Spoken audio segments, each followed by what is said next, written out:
Some men you bury so deep inside yourself you swear they're gone forever. Lena Carter had done exactly that. 11 years of silence, 11 years of convincing herself the wound had closed. But wounds don't close. They just go quiet. And tonight, sitting across a candlelit table in the most expensive restaurant she'd ever stepped foot in, wearing sweatpants and broken sneakers, like a woman who had already decided to lose, she looked up, and every single year she'd spent trying to forget came crashing back in one single breath. Because the man standing at that table wasn't a stranger. He was the boy who had destroyed her. This is the story of two people who loved each other at the wrong time, lost each other in the worst way, and found each other again when neither of them was ready. If you've ever loved someone who hurt you, and hated yourself for still caring, stay with me until the end. Drop a like, and tell me in the comments what city you're watching from. I want to see how far this story travels. The dress she'd been planning to wear was still hanging on the back of her bathroom door. A simple black dress, knee-length, something her mother had picked out 3 weeks ago with the specific energy of a woman trying to save her own life. It had a tiny white tag on the sleeve that read $34.99. Final sale. And Lena had looked at it every morning for 19 days without touching it. Tonight, she grabbed her sweatpants instead. Gray, faded, with a small bleach stain near the left knee from an incident involving a Halloween costume and a very poor decision about DIY distressing. She pulled them on, yanked a loose hoodie over her head, shoved her feet into the beat-up white sneakers she used for grocery runs, and looked at herself in the bathroom mirror for exactly 4 seconds. Perfect, she said flatly. Absolutely perfect. Her hair was doing something complicated and uninvited near her left ear. She didn't fix it. The restaurant was called Aurelius. She'd Googled it in the Uber on the way over and immediately felt her stomach drop. It had a waiting list. Not a reservation list. A waiting list to get onto the reservation list. The reviews used words like transcendent and architecturally breathtaking, and one person had simply written, "I will never be the same," which Lena found both dramatic and threatening. She was going to walk in there looking like she'd just come from a laundromat. That was the plan. That had always been the plan from the moment her mother had called 3 weeks ago, voice pitched at that specific frequency that meant things were worse than she was letting on. "His name is Ethan," her mother had said. "He's the son of Margaret Calloway. You remember Margaret? She and I used to work together at the salon before everything. She says he's been so lonely since, well, he's a good man, Lena. Just dinner. One dinner." Lena had said no 4 times across 3 phone calls. Then her mother had gone quiet in that particular way that wasn't dramatic or manipulative. It was just tired. The quiet of a woman who had been carrying something heavy for so long that she'd stopped expecting anyone to help her put it down. "The gas got cut off last Tuesday," her mother had said finally. "I've been using the microwave to heat water for washing." And that was it. That was the thing that got Lena into a car heading toward a restaurant she could never afford, wearing clothes specifically designed to make a wealthy man lose interest in under 5 minutes. She wasn't doing this to find love. She wasn't doing this because her mother deserved to believe in fairy tales at 61. She was doing this to get in, destroy any possibility of a second meeting, and get out, and then figure out how to help her mother without involving some billionaire's son in his family's agenda. The plan was simple. Be impossible. Be so aggressively herself, the broke, tired, unsentimental version of herself, that no man raised in wealth would want anything to do with her. 5 minutes, 10, tops. The Uber stopped in front of Aurelius at 7:43 p.m. Lena looked at the entrance. There was a man in a suit standing at the door who appeared to be paid specifically to make people feel underdressed. She was about to give him a lot of material to work with. She got out of the car, shook out her slightly unwashed hair, and walked toward the entrance with the energy of someone who had absolutely nothing to prove. The doorman looked at her. She looked back at him. "Carter?" she said. "I'm meeting someone." He checked his list. Whatever he was thinking, he kept it behind a very professional expression. "Of course. Right this way." The inside of Aurelius was exactly as devastating as the reviews had suggested. The ceilings were absurdly high, lit from somewhere invisible, so the whole room glowed warm gold without any visible source. The tables were spaced far enough apart that people could have conversations in actual privacy, which Lena found both civilized and slightly alarming. There were flowers everywhere, not the aggressive centerpiece kind, but quiet arrangements tucked into unexpected places, like someone had just set them down and forgotten them there. The whole place smelled faintly of cedar and something citrusy she couldn't identify. She hated how beautiful it was. The hostess led her toward a table near the far window.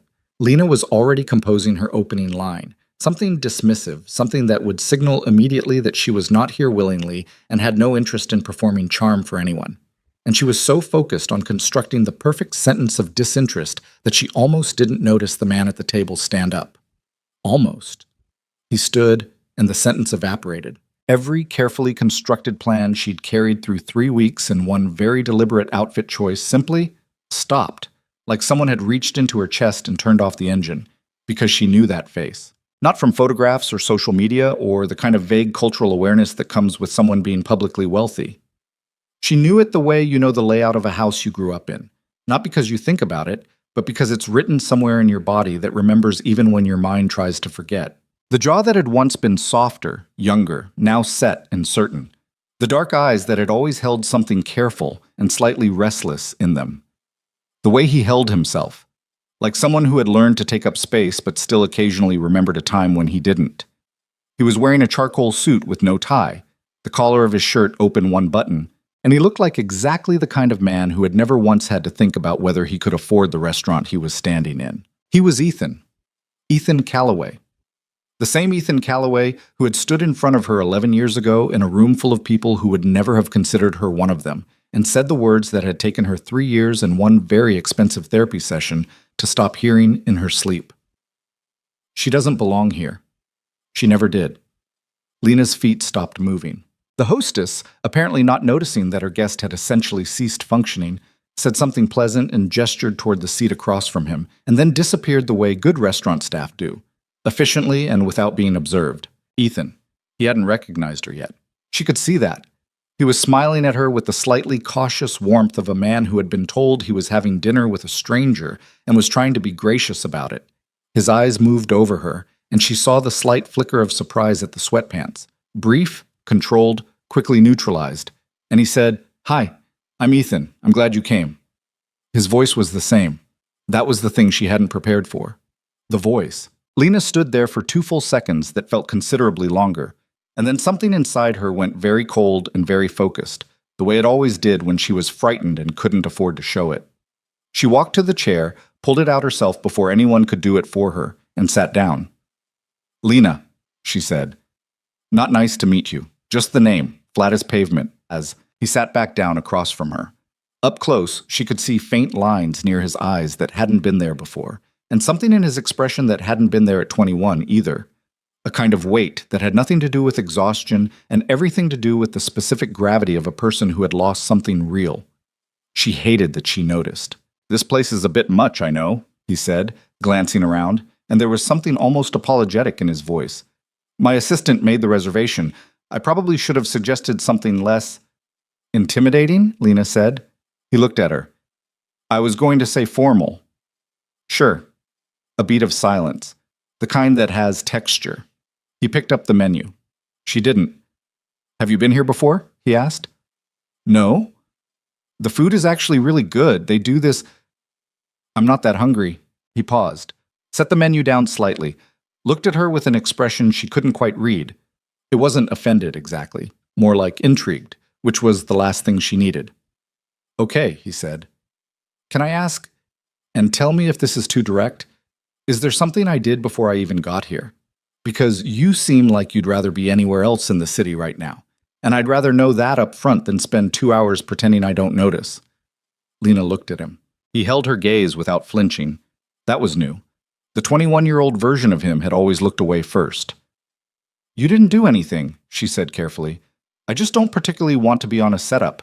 My mother has ideas about my life that don't necessarily align with my own." "That's fair," he said. "For what it's worth, same." She hadn't expected that. "You didn't want to be here either?" she said. "I've been doing this for 2 years," he said. "The dinners, my friends, my mother's friends, everyone has a cousin or a sister or colleague they want me to meet. I come because it feels like the right thing to do, and then I sit here and feel like I'm auditioning for a version of my life that doesn't really fit." He said it matter-of-factly, without self-pity, like he was just stating a fact about weather. Lena looked at the table. "Do not feel sympathy for this man," she told herself firmly. "Do not." The waiter appeared. Young, professional, clearly trained to handle the full spectrum of human behavior without reacting to any of it. His eyes moved briefly to Lena's outfit and then moved on with impressive discipline. Can I bring you anything to start? He asked. Water, Lena said. Sparkling or still? Tap. The waiter nodded without judgment. Of course. He looked at Ethan. I'll have whatever red you recommend tonight, Ethan said, and a sparkling for the table as well. Lena opened her mouth. It's not a power move, Ethan said without looking at her. I just like sparkling water and I'd rather not drink alone. She closed her mouth. The waiter left. Lena picked up the menu finally, mostly to have something to do with her hands, and looked at the prices without actually reading them. Somewhere in the neighborhood of what? And excuse me. So you work in film? He said. My mother mentioned costumes, Lena said. Not exactly glamorous. I pull clothes for other people to wear while actors pretend to be human beings. It's fine. Do you like it? Some days. What days? She glanced up at him. What? What makes a day good in your job? Like, what's the thing that makes you think, okay, today was worth it? Lena stared at him for a moment. It was not the question she'd been expecting. Rich men on set-up dinners usually asked where she'd gone to school or what kind of shows she worked on, questions that were really just measuring tools disguised as conversation. When the costume actually changes how an actor moves, she said before she could stop herself. When you put them in the right thing and you can see it happen in real time, they stand differently, they hold their arms differently. The character stops being a concept and starts being a person. She stopped. That's the good days. He was watching her with an expression she recognized too late as genuine attention. She looked back down at the menu. I should tell you up front, she said, switching lanes deliberately. I'm not looking for a relationship. I'm not looking for anything, actually. I came tonight because my mother asked me to, and I love her, and she has terrible ideas. So if your mother's given you any kind of speech about, she told me you were sharp and funny and had good taste in movies, he said, which is more than she usually offers. She doesn't know me. She knows your mother. My mother thinks I'm funnier than I am and has questionable taste in film. The corner of his mouth moved. Almost a smile, but not quite. What's her favorite movie? Made in Manhattan. He laughed. It came out fast and genuine and surprise-sounding, like he hadn't expected it to, and Lena felt something shift in her chest in a way she deeply resented. She put the menu down. Look, Lena, I was going to say, you've been looking at me like you want to say something real ever since you sat down, he said. Not the stuff you're saying, something else. And I'm not trying to psychoanalyze you, I notice things. It's annoying, I've been told. The candlelight was doing something terrible to the planes of his face, making him look too familiar, too close to the image she'd spent 11 years dismantling in her memory until it stopped resembling anyone real. You remind me of someone, she said. The words came out before she approved them. He went still. Someone you know? He said. Someone I used to know. She picked up her water glass. It's not a compliment. He held her gaze for a moment that lasted too long. Okay, he said quietly. The food arrived. She hadn't ordered anything, but he'd apparently signaled someone while she wasn't paying attention, and the waiter set down small plates of things that looked beautiful and complicated and probably cost more than her electric bill.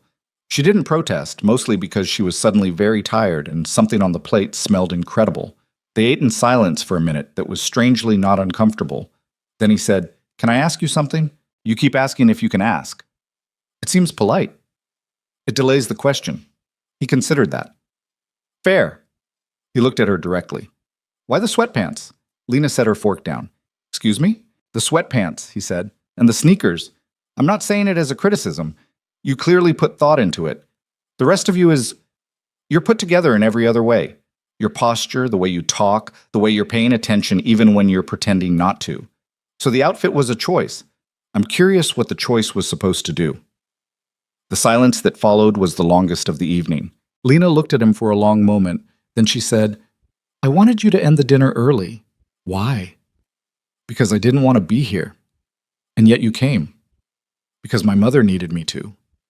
He nodded slowly. He stopped. That's actually one of the most honest things anyone's ever said to me at one of these things. Most people lie to you? Most people perform, he said. It's different. Lena felt something shift in the air between them.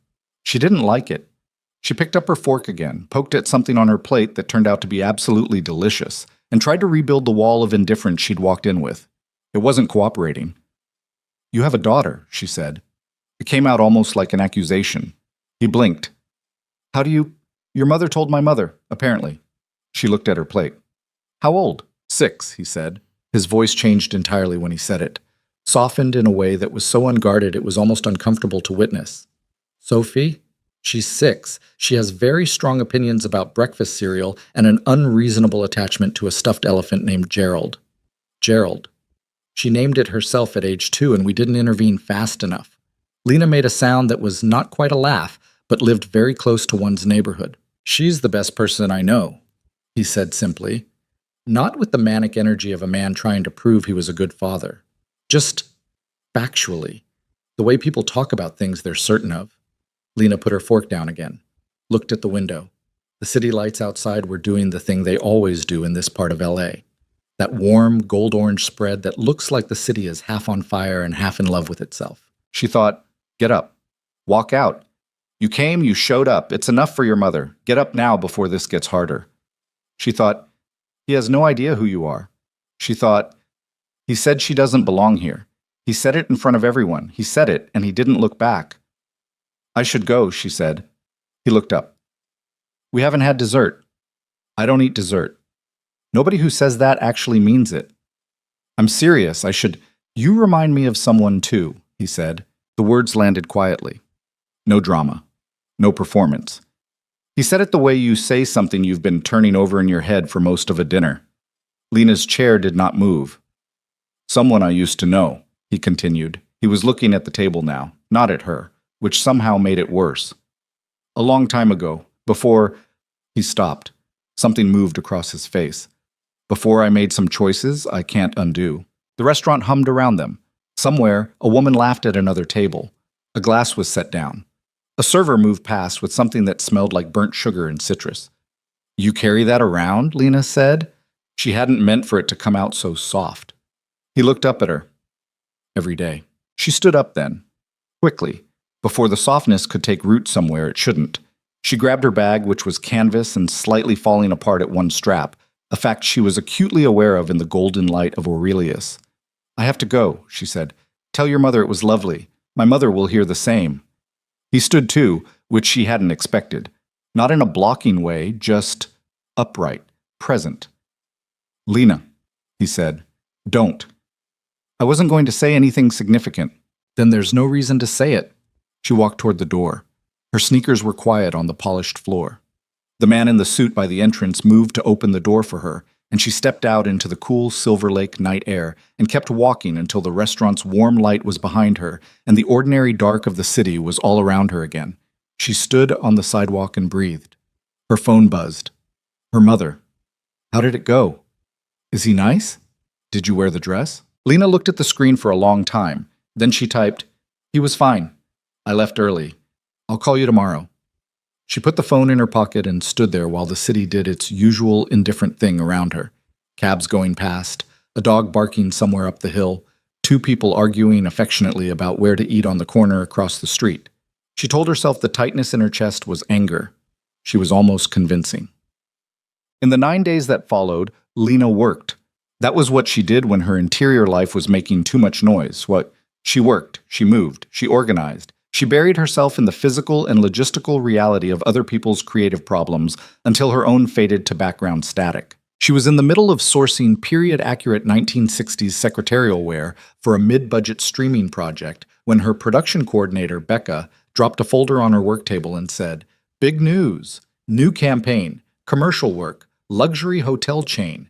The account is enormous. They want full creative, and they specifically requested someone with your eye for visual storytelling." Lena didn't look up from the rack she was sorting through. When? Kickoff meeting is Thursday. The brand is Callaway Collection. The hanger in Lena's hand stopped moving. Sorry, she said. What did you say? Callaway Collection hotels? They're everywhere. The one on Sunset, the one in Santa Barbara. Super high-end. Apparently the owner himself wants to be involved in the creative direction, which is unusual, but who's the owner? Lena asked.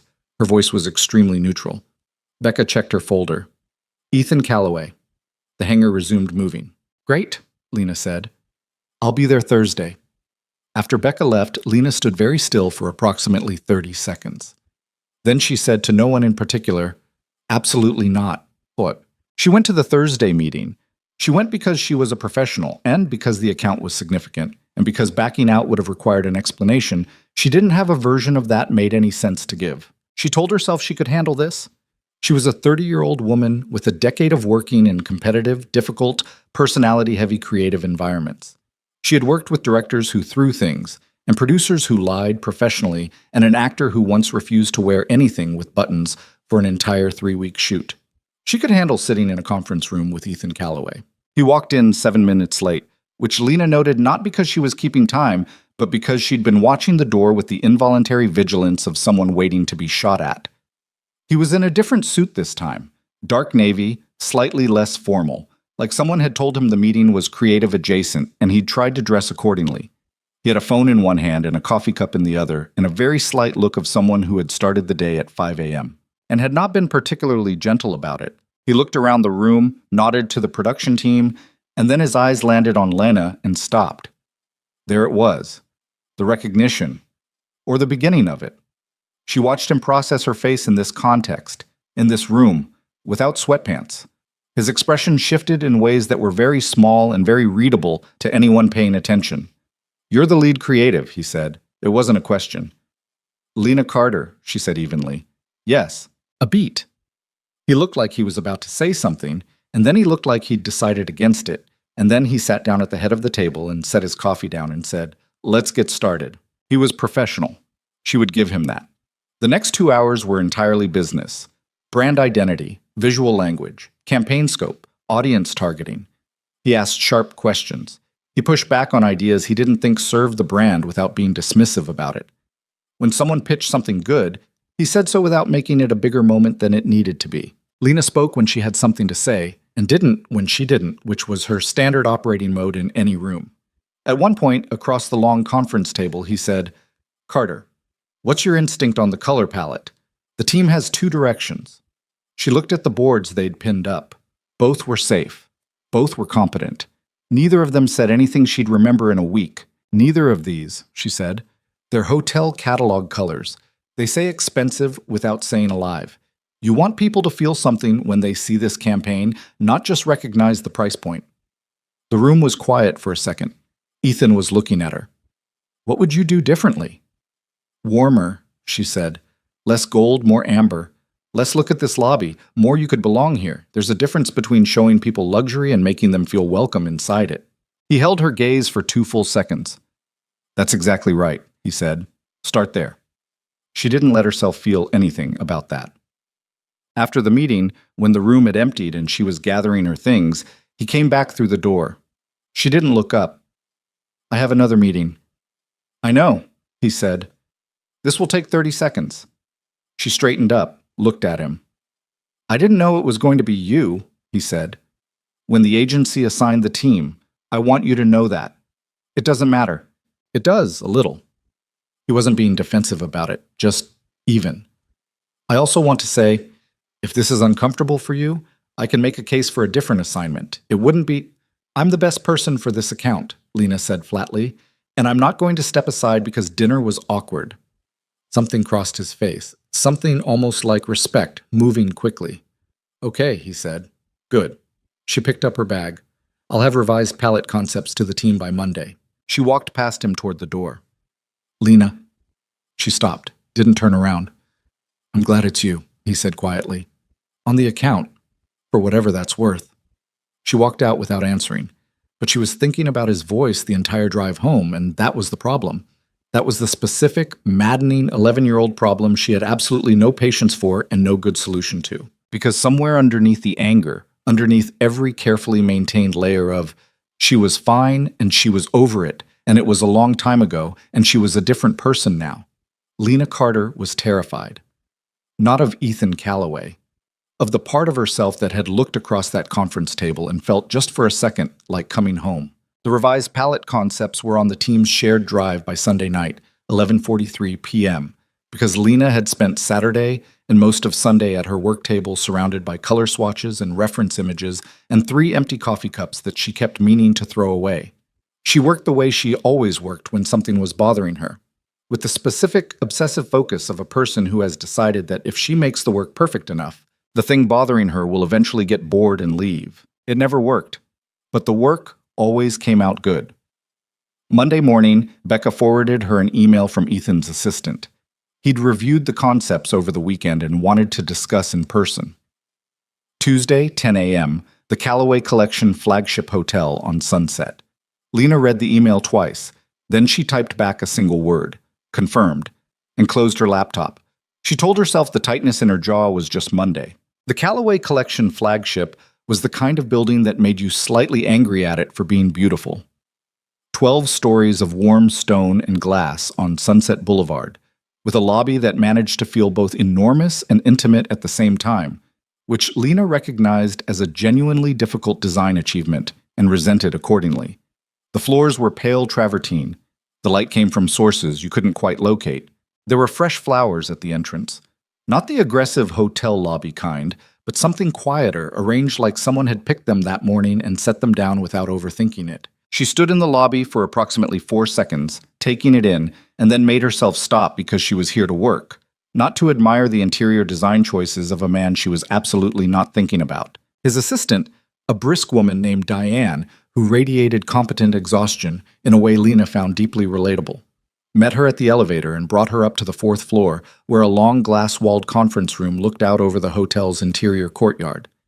Ethan was already there, standing at the window with his back to the door, phone to his ear, talking in the clipped, efficient way of someone resolving something complicated in as few words as possible. He held up one finger without turning around. 1 minute, and Lena set her bag down and looked at the palette boards that had been printed and pinned to the wall. Someone had taken her digital concepts and rendered them at scale overnight, which meant he'd gotten them to a print house on a Sunday, which meant he'd been looking at this on his own time. She didn't know what to do with that information, so she filed it away and looked at the boards instead. They were better at scale. The amber tones she'd pushed for were warmer in print than on screen, and the secondary palette, deep green, brushed brass, something close to the color of old wood left in good light, had a coherence she was genuinely pleased with. It felt like a place rather than a brand. It felt like somewhere you'd actually want to be. "I've been staring at these since last night," Ethan said behind her. She turned. He'd put the phone in his pocket. He was in a white shirt today, sleeves already rolled to the elbows, which meant he'd been working for a while before she arrived. "What's the problem?" she asked. "There's no problem. I wanted to talk about how we extend this into the campaign." He moved to stand beside her, looking at the boards. Not too close, but close enough that she was aware of the space between them in a way she didn't particularly welcome. "The color is right. It does what you said. Makes it feel like somewhere people could belong, not just somewhere they can afford. I want to build the whole visual campaign from that idea." "Belonging is a strong concept for a hotel," Lena said. "Usually the luxury angle goes the other direction. Exclusivity. Not everyone can be here." "I know." He was quiet for a moment. "I've never liked that approach. It always felt, I don't know, cold, like you're spending money to be reminded of the hierarchy instead of actually resting." Lena looked at the boards and said nothing. "Sophie said something to me once," he continued, unprompted, in the particular voice of a person who isn't sure they should be saying something but is going to anyway. "We took a trip last year, stayed at a competitor property. I won't say which one. Very high end. And she looked around the lobby and said, 'Daddy, this place feels like it doesn't want us here.'" He paused. She was 5. Lena turned to look at him despite herself. "She wasn't wrong," he said. "And I thought, if a 5-year-old can feel that, then every adult walking through a lobby feels it too. They just don't say it out loud." The thing about Ethan Callaway, Lena was beginning to understand with significant reluctance, was that he said things that were real. Not performed real, not strategic real, actually real. Like someone who had either never learned to perform or had spent a long time getting tired of it. She turned back to the boards. "So you want warmth as the strategic core. Not luxury as a status marker, but belonging as an emotional promise." "Exactly. That's a harder sell to the marketing team. It's less obvious to measure." "Most things worth doing are harder to measure," he said. Lena picked up a pen from the table and started making notes on a yellow pad she'd brought in her bag. "I'll need access to the actual spaces. All the properties you want included in the campaign. I can't pull visual concepts from reference images. I need to be in the rooms, see the light at different times of day, understand how the spaces actually feel to move through. Done, he said immediately. I'll also need a point of contact at each property who can move things around without a 2-week approval process. I work fast and I hate waiting for bureaucratic sign-off on things that should take 20 minutes. I'll tell Diane to set it up. And the timeline is aggressive. Becca said 6 weeks for the first campaign deliverables. That's tight if you want this to feel considered rather than rushed. 8 weeks, he said. I'll push the launch date. She looked up from her notepad. You can do that? It's my company. Right. She kept forgetting that. Or not forgetting exactly. More like her brain kept trying to process him as just a person in a room rather than the person whose name was on the building they were standing in. 8 weeks, she said. I can work with 8 weeks. They spent the next hour going through the campaign architecture, and she noticed again what she'd noticed in the first meeting. He was present in a way that was unusual for someone with his level of distraction available to him. His phone buzzed 3 times and he ignored it every time. When she was talking, he was actually listening, not waiting for his turn. When he disagreed with something, he said so directly and then actually absorbed her counterargument instead of just waiting for her to stop talking before repeating his original position. By the time they'd gotten through the preliminary framework, she'd filled 6 pages of her yellow notepad. I think that's enough for today, she said, clicking the pen closed. There's one more thing. He hesitated, which she noted because he didn't seem like someone who hesitated much. I was thinking, for the residential suites campaign, the ones that are meant to feel like a home rather than just a room, I want the concept to be family-centered, not stock photo family.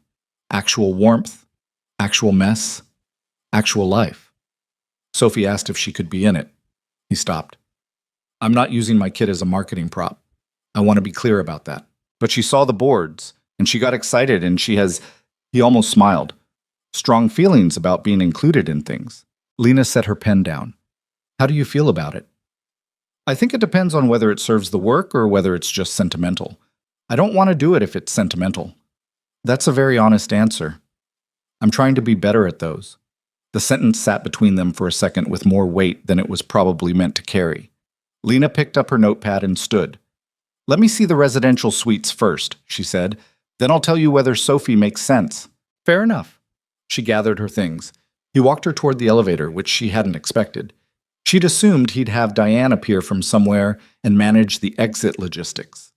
But he walked with her, hands in his pockets, and they waited for the elevator in a silence that had stopped being uncomfortable sometime in the last hour without her explicitly noticing. The elevator doors opened. She stepped in.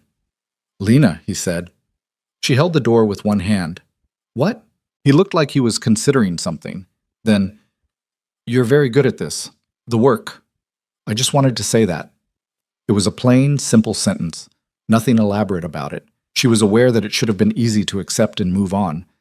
Thank you, she said, and let the doors close. In the elevator, descending, she stared at the brushed brass doors and thought about the fact that she hadn't told him yet.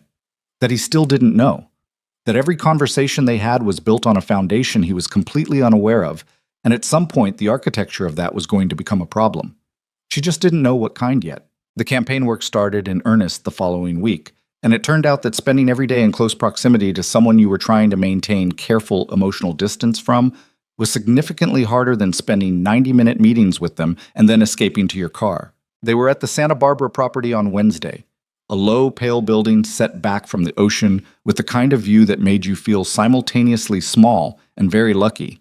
Lena was there at 7 a.m. because she needed to photograph the morning light in the suites before it shifted, which meant she was set up in the primary residential suite with her camera and a tripod and a takeout coffee cup when Ethan arrived at 8:30 to do whatever CEO-adjacent things he did when visiting a property. She heard him before she saw him, his voice in the hallway, talking to the property manager, low and efficient.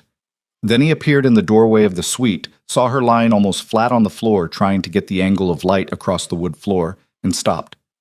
"Good morning," he said. "Don't come in," she said. "You'll disturb the light." He stayed in the doorway. "Right. I need 4 minutes." "Take your time." She photographed. He waited. This was, in microcosm, the dynamic that had developed over the past week and a half.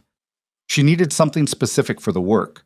She asked for it without softening the ask, and he gave it to her without making it a transaction.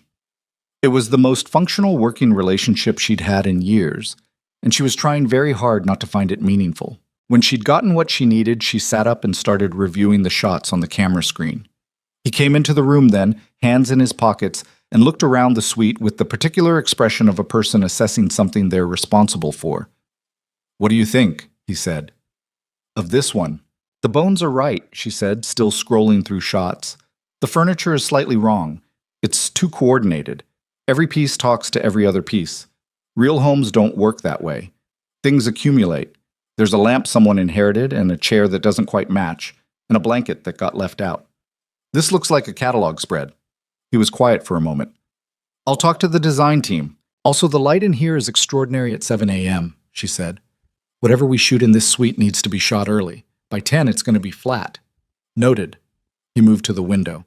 Outside, the ocean was doing its constant patient thing, gray-blue and enormous and completely indifferent to hotel campaigns and old heartbreak and whatever was happening in this room.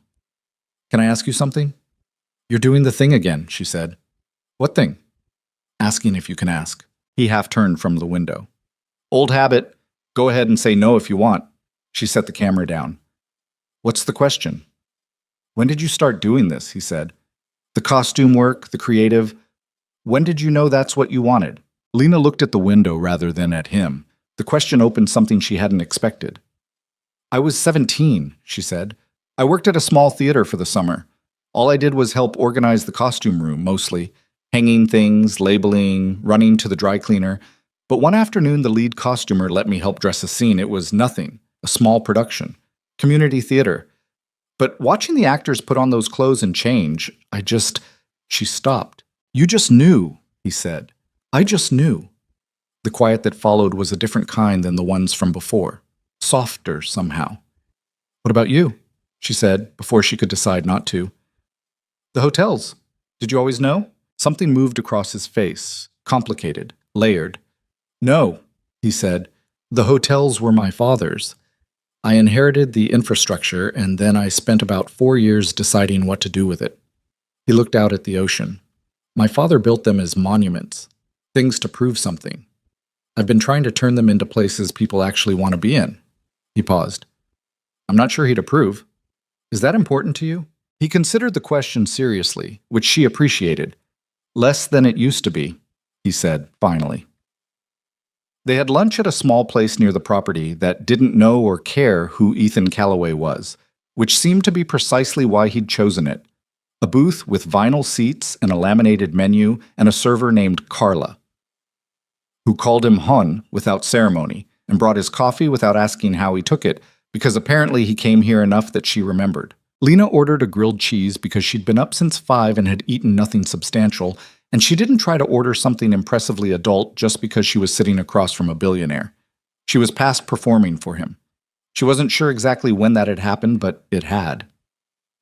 "Sophie wants to know if she can meet you," Ethan said, looking at his menu with the particular nonchalance of someone trying to make something sound casual that isn't. Lena looked up. "What?" "She saw the color boards in my office. She said they were the best colors and asked who did them." He looked up. "I may have mentioned it was someone I was working with." "You told a 6-year-old about me." She asked. "What did you say exactly?" "I said you were very good at your job and you had strong opinions and you scared me a little bit." He said the last part very matter-of-factly. Lena stared at him. "I scare you? A little bit, in a productive way." He seemed slightly uncomfortable for the first time, which she found both surprising and satisfying. She said, and I'm quoting directly, "Daddy, I need to meet her, so I'm passing along the message. You can say no. She'll survive." Lena looked at her menu, though she'd already decided.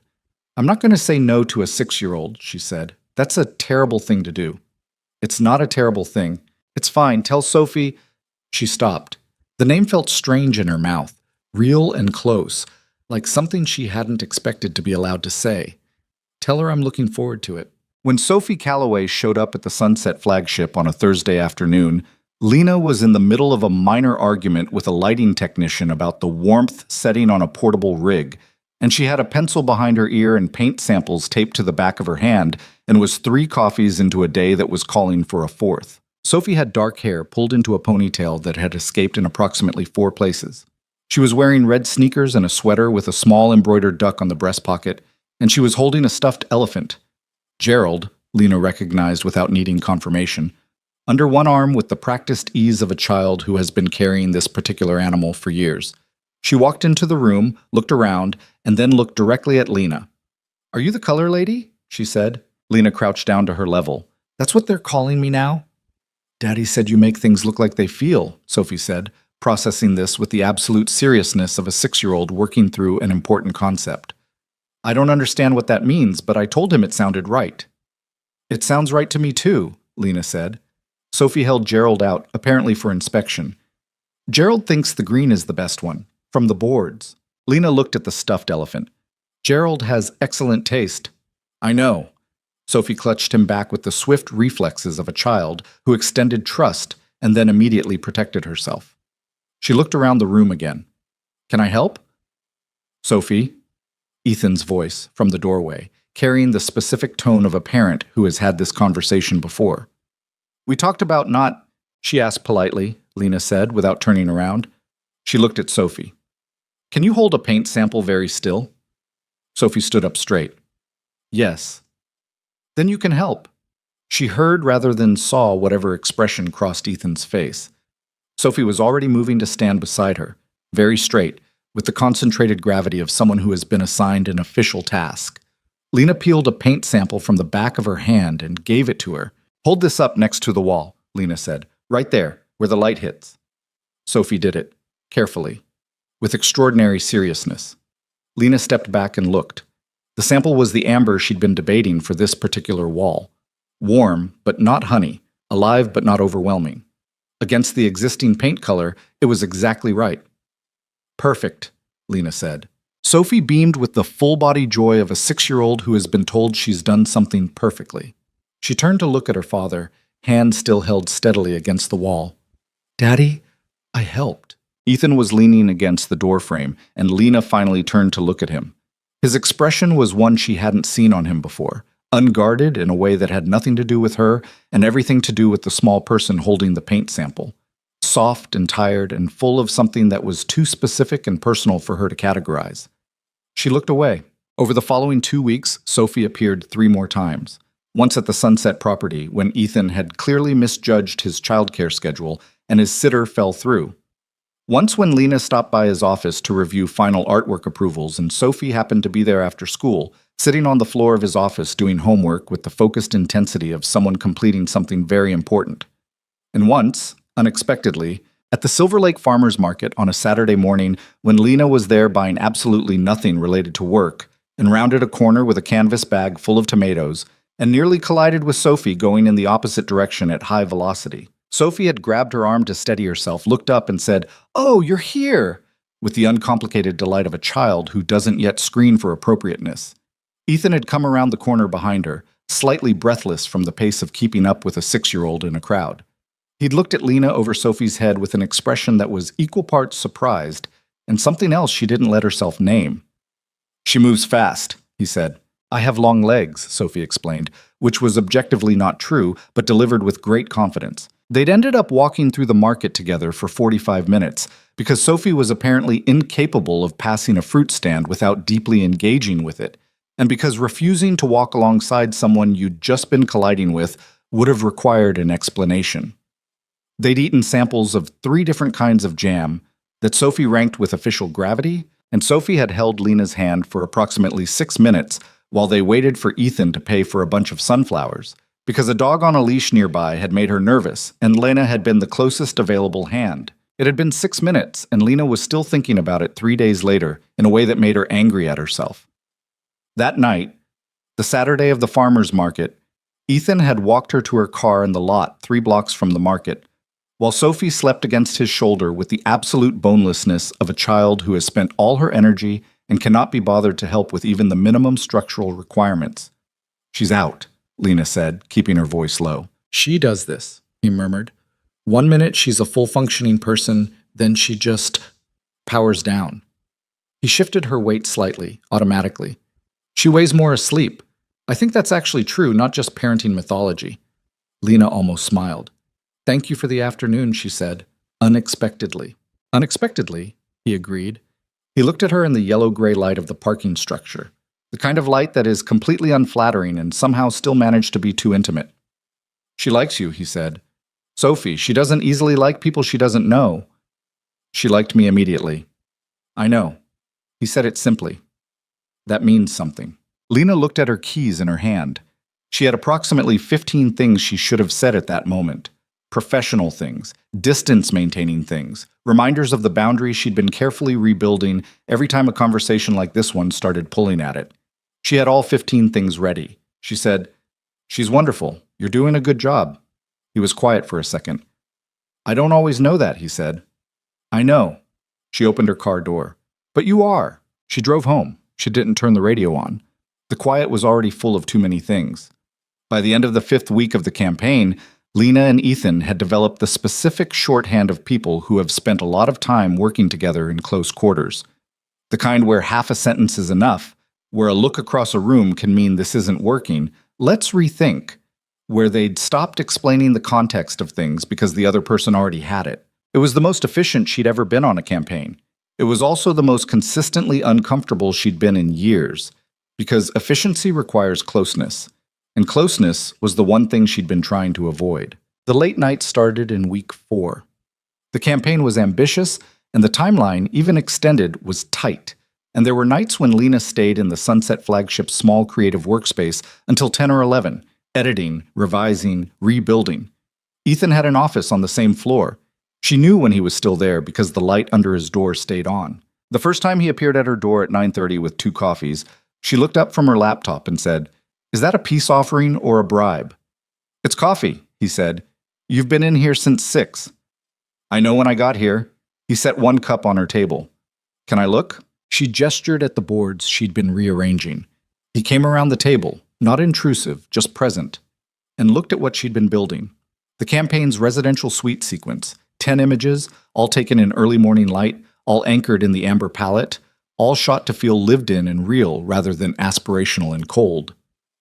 There was one of Sophie's hands, just the hands, no identifying detail, holding Gerald on one of the beds, which had been Sophie's idea enthusiastically proposed, and Ethan's cautious approval and Lena's careful composition. "This one," he said, pointing to the 3rd image.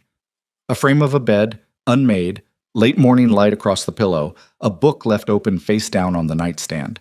It was the simplest image in the sequence, and her favorite. "I know," she said. "What makes that one?" "The book," she said. "Someone put it down because they fell asleep, or someone came in and distracted them. There's a story behind it that doesn't require explaining. That's what makes a space feel inhabited. Evidence of the interrupted moment." He looked at it for another few seconds. "You think about things like that all the time, don't you?" he said. "The why behind the how something looks." "Doesn't everyone?" "No," he said. "They really don't." He sat down in the chair across from her work table, the chair that had been acquired from somewhere down the hall sometime in week 3, without anyone formally deciding he was allowed to sit there, but that he'd been sitting in regularly enough that it had unofficially become his chair in this room, which was a fact Lena had noticed and chosen not to address. "How's your mother?" he said. Lena looked up. "Excuse me? My mother mentioned—" He stopped, appeared to recalculate. "Sorry, that's intrusive." "It's fine." Lena wrapped both hands around her coffee cup. "She's okay. Better than she was a few months ago." She paused. "Some of the pressure's come off. The account we're doing, it's helped. The income." She said it without embarrassment, just factually, the way she'd learned to talk about money. Directly, without apology, without performance. He nodded. "I'm glad." She looked at her laptop screen. "You don't have to stay." "I know," he said. "I have a 12-page acquisition report waiting in my office." "Then why?" "Because acquisition reports are boring, and this isn't." He said it simply. "And because you've been in here alone for 4 hours." "I prefer working alone." "I know you do." He picked up his coffee. "I won't talk." He didn't, for almost 20 minutes. He read something on his phone, occasionally made a note in a small notebook he'd had in his jacket pocket, and was otherwise quiet in the particular way of someone who is actually comfortable with silence, rather than performing comfort with it. Lena worked. She was aware of him the way you're aware of a light on in the next room. Not distracting exactly, just there. Present. Part of the texture of the space. At some point, she said, without planning to, "It bothers me that this is starting to feel normal." He looked up. "What is?" She gestured vaguely at the room, at him in the chair, at the two coffee cups. "This." He was quiet for a moment, then, "Does it have to be a problem?" "I didn't say it was a problem. You said it bothers you." "Those aren't the same thing."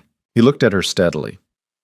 "Lena, whatever happened, whatever you remember from before that I still can't quite reach, I'm not going to push, but I need you to know that whatever this is, I'm not treating it carelessly.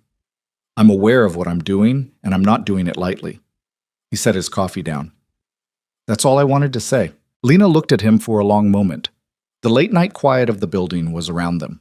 The distant sound of the city through the glass, the low hum of the Creative Suite's lighting, the occasional distant elevator. "You should be careful what you say when it's late and quiet," she said. "Things land differently." "Maybe they land more accurately," he said. She looked away first, back at the boards.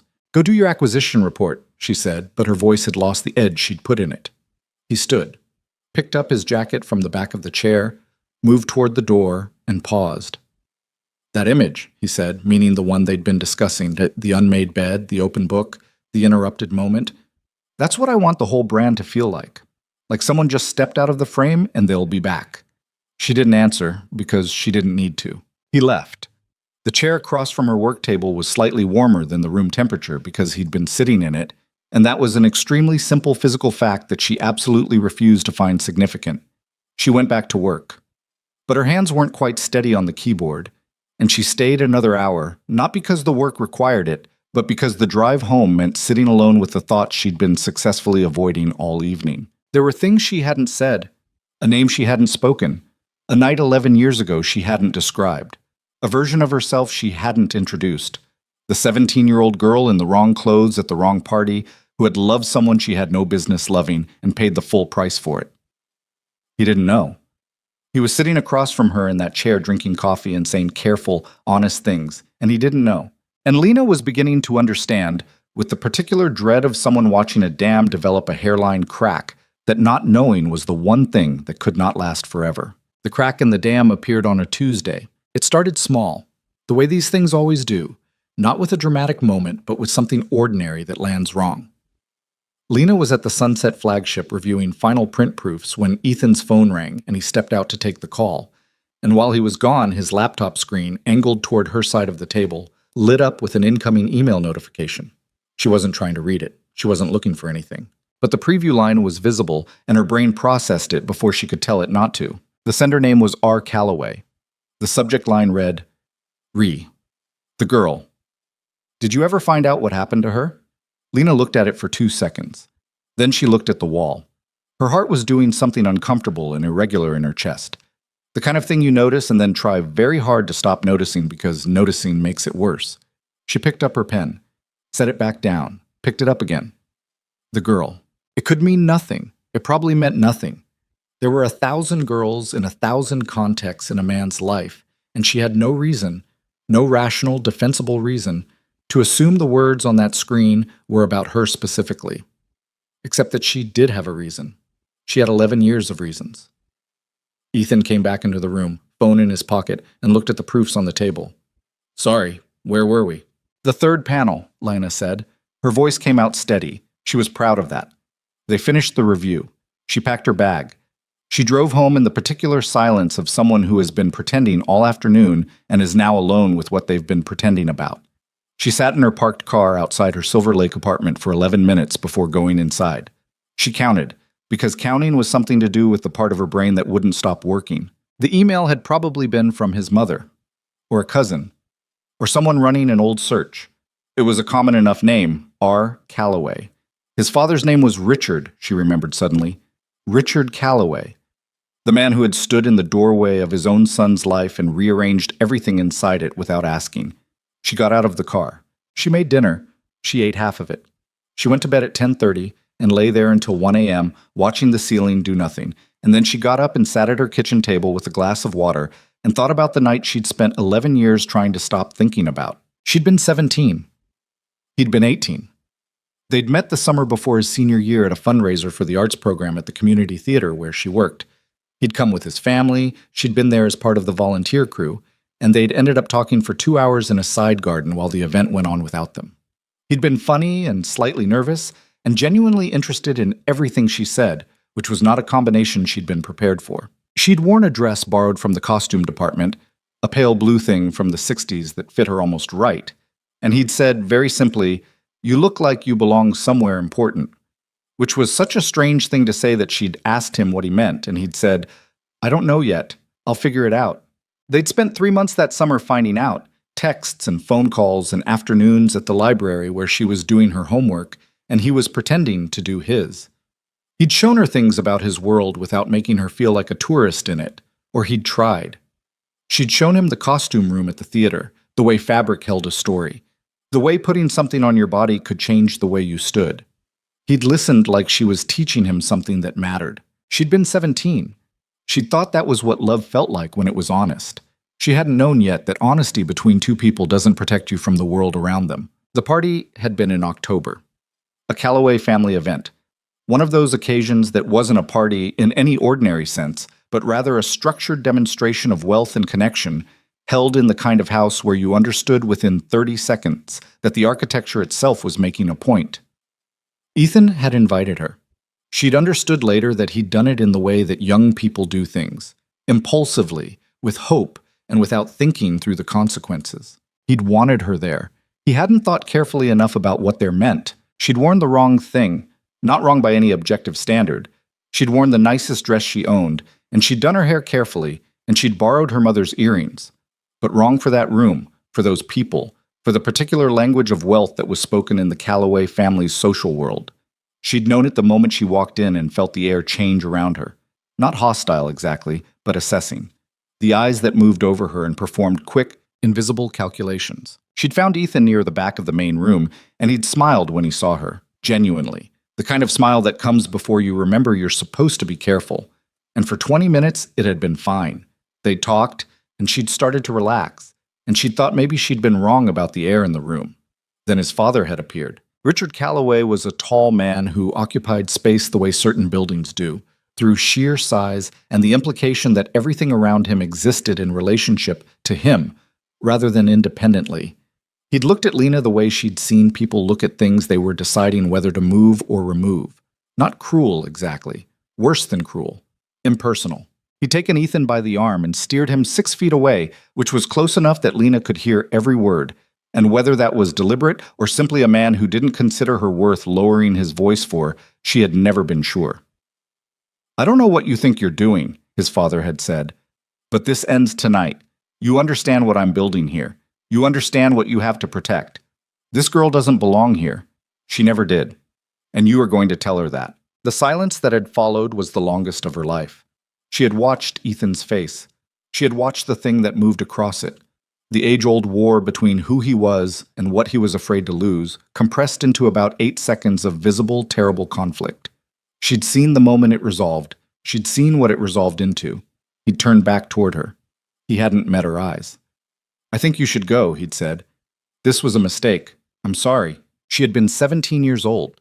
She had stood there in her borrowed earrings and her nicest dress, and she had heard 8 words that rearranged something fundamental in her understanding of what she was worth in other people's worlds.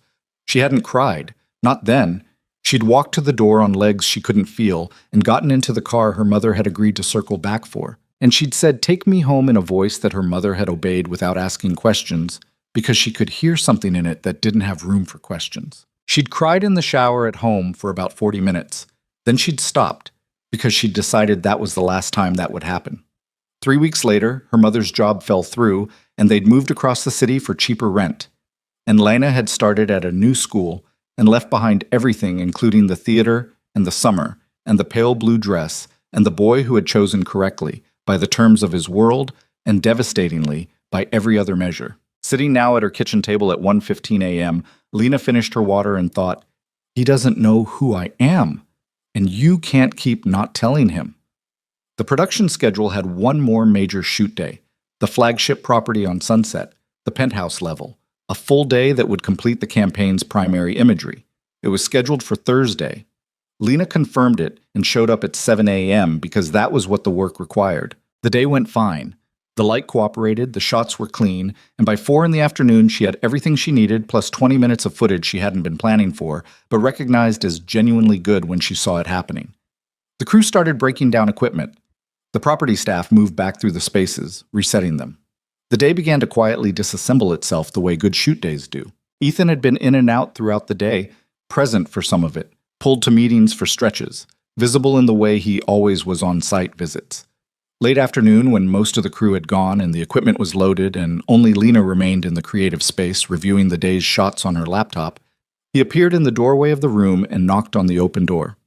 "Good day," he said. "Very good," she said. "I got everything we needed and some things I didn't know we needed." "Is that a good thing?"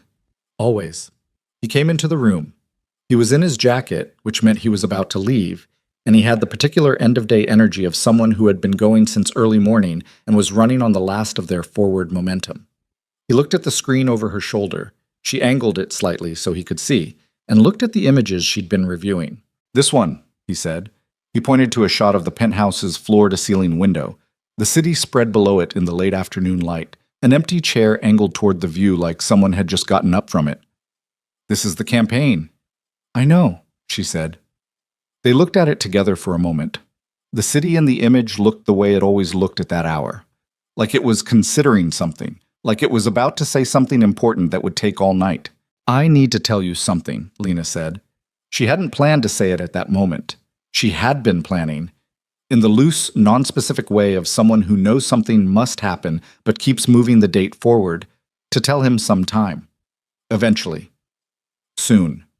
But the word soon had been sliding forward for weeks, and the email preview she'd seen on his laptop screen had been sitting in the back of her mind like an undetonated something, and she was very tired of carrying it. Ethan didn't move.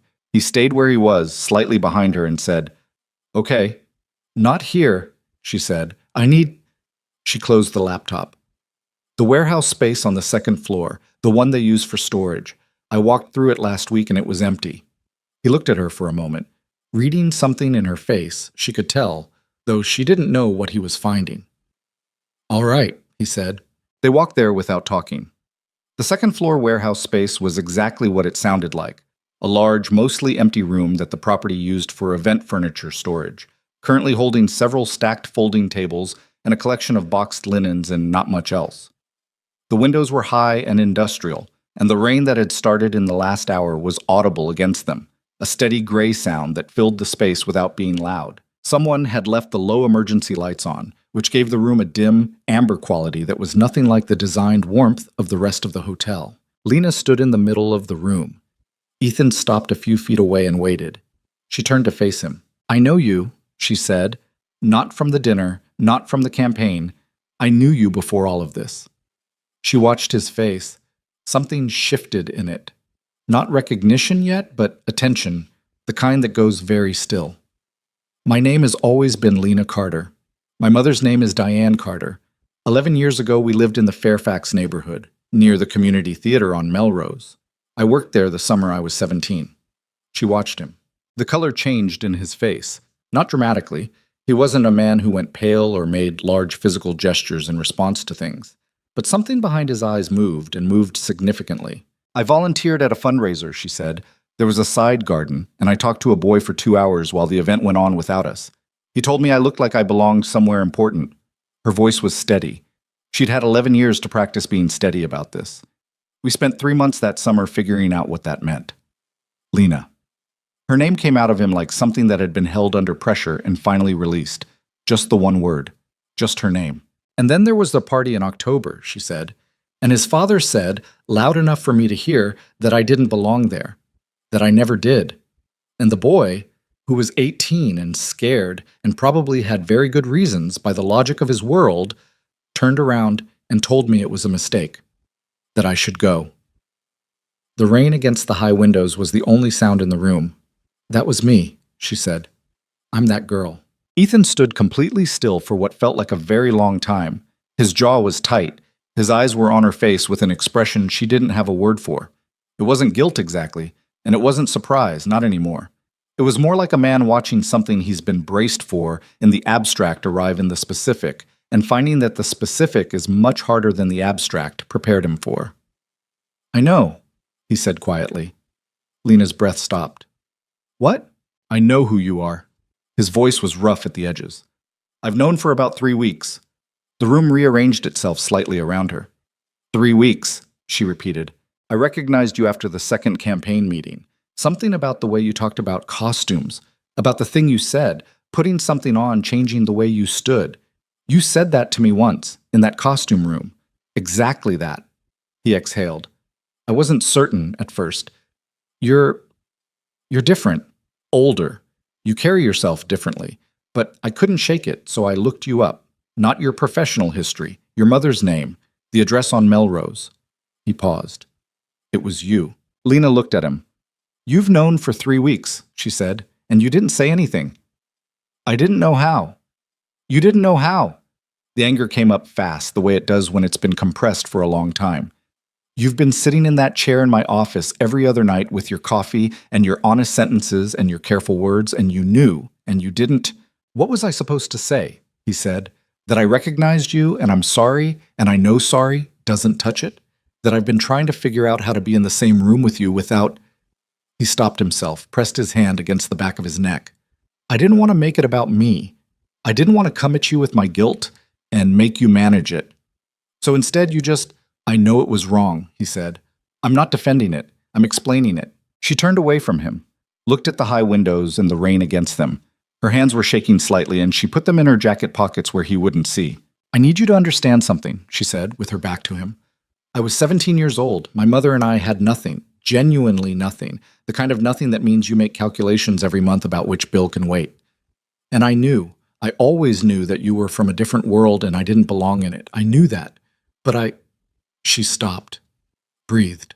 "I believed you when you looked at me like I was worth something. That's the part I couldn't forgive, not the leaving. The making me believe first." She heard him move. Not toward her, just a shift of weight, a rearrangement. "You were worth something," he said. His voice was unsteady in a way she'd never heard from him. "You were worth more than everything I had. I knew that then, and I was too afraid and too weak to act on it." "Being afraid doesn't—" "I know it doesn't." He said it quickly, not as an interruption, but as an agreement. "I'm not asking you to excuse it. I'm not asking for anything." He paused. "My father came to me that night after you left. He told me what I'd done was correct and necessary, and I sat in that house and I hated myself, and I told myself the hatred was sufficient. It wasn't. It was never close to sufficient." Lena turned back around. His face was open in a way she hadn't seen before, not the careful openness of someone who has decided to be honest, but the unguarded exposure of someone who has run out of the energy required to keep things covered. He looked older than he had at the restaurant on the first night, and younger, and exhausted in a specific way that had nothing to do with the hours he'd been keeping. "I looked for you," he said. "Afterward. Not immediately. I was 17 and stupid, and it took me about 3 months to understand what I'd actually done. But then I looked. Your mother's job was gone. Your apartment was empty. I tried the theater. I tried people who might have known her. I found nothing." He said it without self-pity, just as fact. "I went to college, and I married someone, and I built a company, and every year I thought about it less. And every year, what was left was more concentrated, like whatever's left in a bottle after most of it evaporates." He looked at her. "You were the most real thing that ever happened to me before I understood what real meant. And I destroyed it because I was 18 and terrified of my father." The rain was harder now against the windows. Somewhere in the building below them, something mechanical cycled on and hummed. "I ruined the only real thing I ever had," he said quietly. "That's the truth. There's no better version of it." Lena stood there and let the words land. She'd imagined this conversation for years, not as a specific plan, more the way you imagine impossible scenarios as a way of processing them. She'd imagined saying devastating things. She'd imagined watching him understand. She'd imagined feeling powerful in it, or at least relieved. She didn't feel powerful. She felt wrung out and tired and younger than she'd felt in years, in a bad way. 17 again, in the worst possible sense, standing in a borrowed dress that almost fit. "Your wife," she said, because something had been sitting at the edge of her thoughts since the dinner, and she needed to say it. "What happened?" His expression changed. "She passed away 3 years ago. It was sudden. A brain aneurysm. We didn't know she had a condition. She was 30, and Sophie was 3, and it was... He stopped. It was the worst thing I've ever been through. And I was in it alone, mostly. I had people around me, but grief is a room you're in by yourself, no matter how many people are standing outside it. I'm sorry, Lena said. I know you are. He looked at her steadily. I don't want you to feel sorry for me. I just want you to know that I'm not someone who takes people for granted lightly. I learned what loss costs. She looked at the floor. The concrete was old and slightly uneven, and somebody had painted it gray a long time ago, and it had worn thin in the middle where feet had passed. What do you want from me? She said. It came out more direct than she intended. Not theoretically. Right now, in this room, what do you actually want? He was quiet for a moment, not the hesitating quiet of someone trying to find the right thing to say, but the thinking quiet of someone actually considering the question. I want you to stop carrying this alone, he said. Whatever you've been doing with it for 11 years, the anger, the armor, the careful management of everything. I want you to put some of that down. Not for me. For you. He paused. And I want to be someone who's earned the right to still be in your life after what I did. Even if that just means doing good work on the same account and getting coffee at 9:30 because you've been in the office since 6. She looked at him. That's what I want, he said. I'm not asking for more than that. Something broke open in her chest. Not dramatically, not the way things break in movies, with music and catharsis. More the way something breaks that's been under pressure for a long time. Quiet, almost imperceptible. The hairline crack becoming a fracture. I was so angry, she said. Her voice came out different, not the steady, controlled voice she'd been using since this conversation started. Smaller, more tired. For years I was so angry, and then I got busy, and the anger got buried under everything else, and I thought that meant it was gone. But it wasn't gone, it was just compressed. I know. You don't get to just say sorry and have it be enough, she said. I know that too. I'm not in a place where I can give you anything right now. She said it plainly. I need you to understand that. I understand that, he said. I'm not asking you to. She looked at him for a long moment. The amber light of the emergency fixtures was doing something complicated to the space between them, making it feel smaller than it was, or maybe just more honest. She didn't plan what happened next. That was the true version of it. She was angry and exhausted, and her hands were still slightly unsteady, and he was standing in front of her saying honest things in a room that smelled like old concrete and rain, and the accumulated weight of 11 years of careful distance came apart in one unguarded moment, and she crossed the 3 feet between them and kissed him. It wasn't soft. It wasn't the kind of kiss that happens in careful movies between people who have figured everything out. It was messy and urgent and tasted like late coffee and the specific desperation of something being released after a very long compression. His hands came up and he was holding her like he was afraid she'd disappear again, and she was gripping the front of his jacket like she was afraid she'd come to her senses and she didn't want to yet. She came to her senses. She stepped back. Her hands dropped. The air between them was different, charged and uncertain and slightly too real. Ethan didn't move toward her. He stood where she'd left him, breathing slightly harder than normal, looking at her with an expression she had no precedent for. Not triumphant, not relieved, just fully present in the way that people are when something has happened that actually matters. Lena, don't, she said. I wasn't going to say anything. I know what you were going to say. She turned away, put her hand to her mouth briefly, then dropped it. I know exactly what you were going to say, and I can't hear it right now. Okay. I need to go. Okay. This doesn't... She stopped, started again. This doesn't mean I've decided anything. I need you to know that. I know, he said, and then, very quietly, but you're still here. She was. She was still standing in the room, facing the high windows and the rain, and her feet were not moving toward the door. That was the problem with this. That had been the problem with this from the beginning. She kept finding herself still in the room. I'm going home, she said. She made her feet move this time. She walked to the door. She opened it. The hallway outside was lit normally, fluorescent and ordinary, the rest of the hotel going on without any awareness of what had just happened in the storage room. She stopped in the doorway. I never forgot you either, she said. She didn't turn around. I spent a long time trying to. I want you to know it didn't work. She walked to the elevator. She pressed the button. The The doors opened and she got in, and she descended 14 floors to the lobby and walked through the warm amber light of the space she'd helped design and out into the rain without stopping for her umbrella. She was 2 blocks away, rain soaking through her jacket, before she stopped walking and stood on the sidewalk and let herself feel the full weight of what had just happened. The anger was still there. She wanted to be clear about that, even to herself, especially to herself. The anger was real and old, and it belonged to her, and she wasn't going to pretend it had dissolved in a conversation in a storage room. He'd hurt her.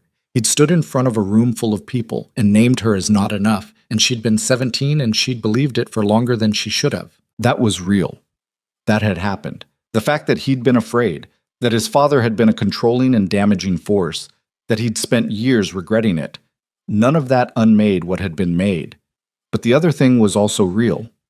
The kiss, and the 11 years of trying not to need it, and the fact that even now, standing in the rain 2 blocks from the hotel, what she felt most was not anger and not relief and not the clean clarity of resolution. What she felt, standing in the rain, was terrified.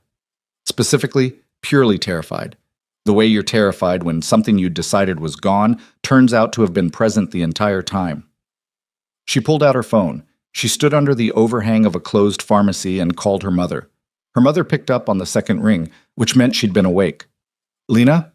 Her mother's voice slightly rough, immediately alert. "What's wrong?" "Nothing's wrong," Lena said. She stopped. "Do you remember that summer? When I was 17. The theater." Silence. Then, carefully. "Yes." "Did you know? When we moved. Did you know it was partly because of him? Because you wanted to get me away from—" "Yes," her mother said. No hesitation. Lena leaned against the pharmacy wall. The rain came down. "Why didn't you tell me?" she said. "Because you just had your heart broken and you were 17 and telling you would have given him too much space in the story." Her mother paused. "I wanted you to move forward, not spend years asking why." Lena laughed, a short, slightly broken sound. "I spent years asking why, anyway." "I know, baby." Her mother's voice was soft in the way it only got late at night. "I know you did." "He's the man from the dinner," Lena said. "The setup. Ethan Calloway. He's the same person." Her mother was quiet for 3 full seconds. "I know," she said. This time, Lena's voice did come apart, slightly. "You knew?" "Margaret, his mother. She called me. She told me who her son was. She told me she thought—" Her mother stopped. "She thought maybe it was time. She said he'd been carrying it too." "You could have told me," Lena said. The words came out less angry than she'd have expected, mostly just tired. "You wouldn't have gone," her mother said simply. She wasn't wrong. Lena stood in the rain for another few seconds. "I kissed him," she said. "Oh," her mother said. "And then I left." A pause. Then, "That sounds about right." Lena made the sound that was almost a laugh again. "I don't know what I'm doing." "Neither does anyone," her mother said. "That's not as unusual as you think." The rain was letting up, the way rain in Los Angeles usually does. Not gradually, but suddenly, like someone had turned a dial.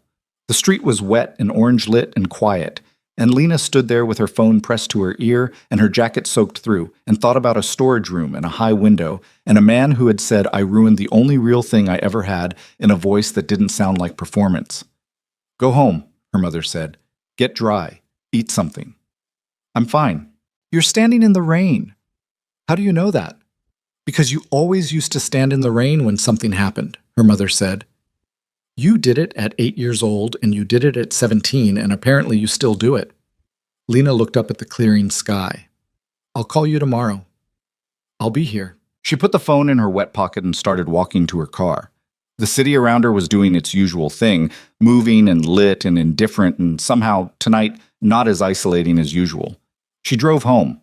She took a hot shower. She ate toast because her mother had told her to eat something, and toast was what she had.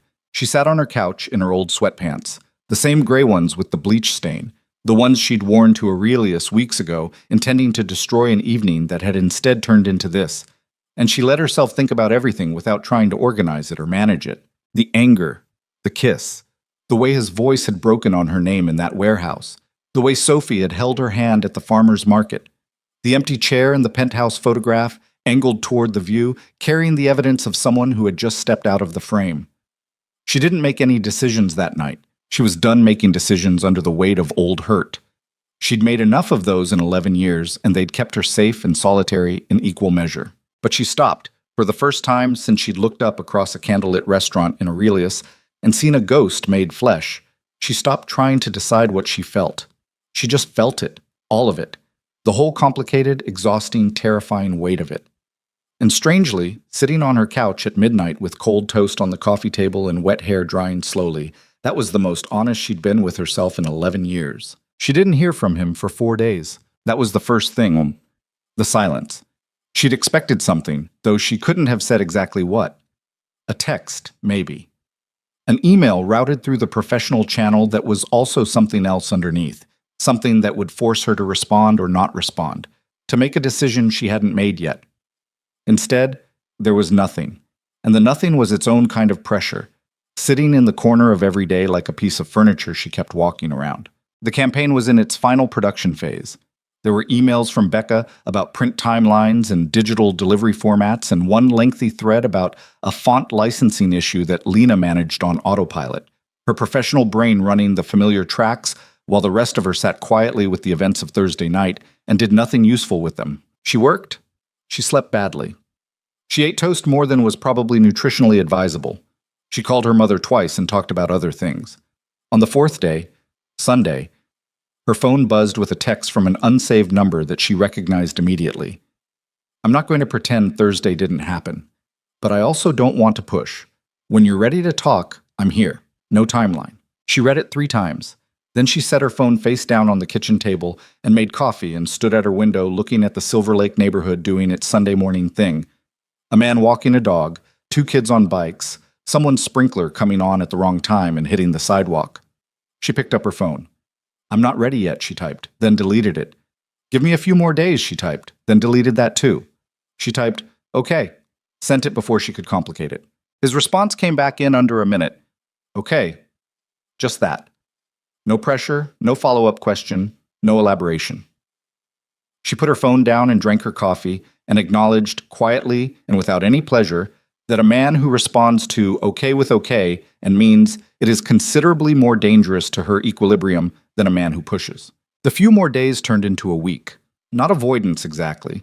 More like the time it takes to let something settle before you can see what shape it's actually in. She finished the campaign deliverables on Tuesday and sent the final package to Becca, who forwarded it to the client team. And on Wednesday morning, she got an email from Diane, Ethan's assistant, with the subject line Campaign Final Review. Thursday 2 p.m. and a conference room booking at the Sunset flagship. Professional. Completely professional.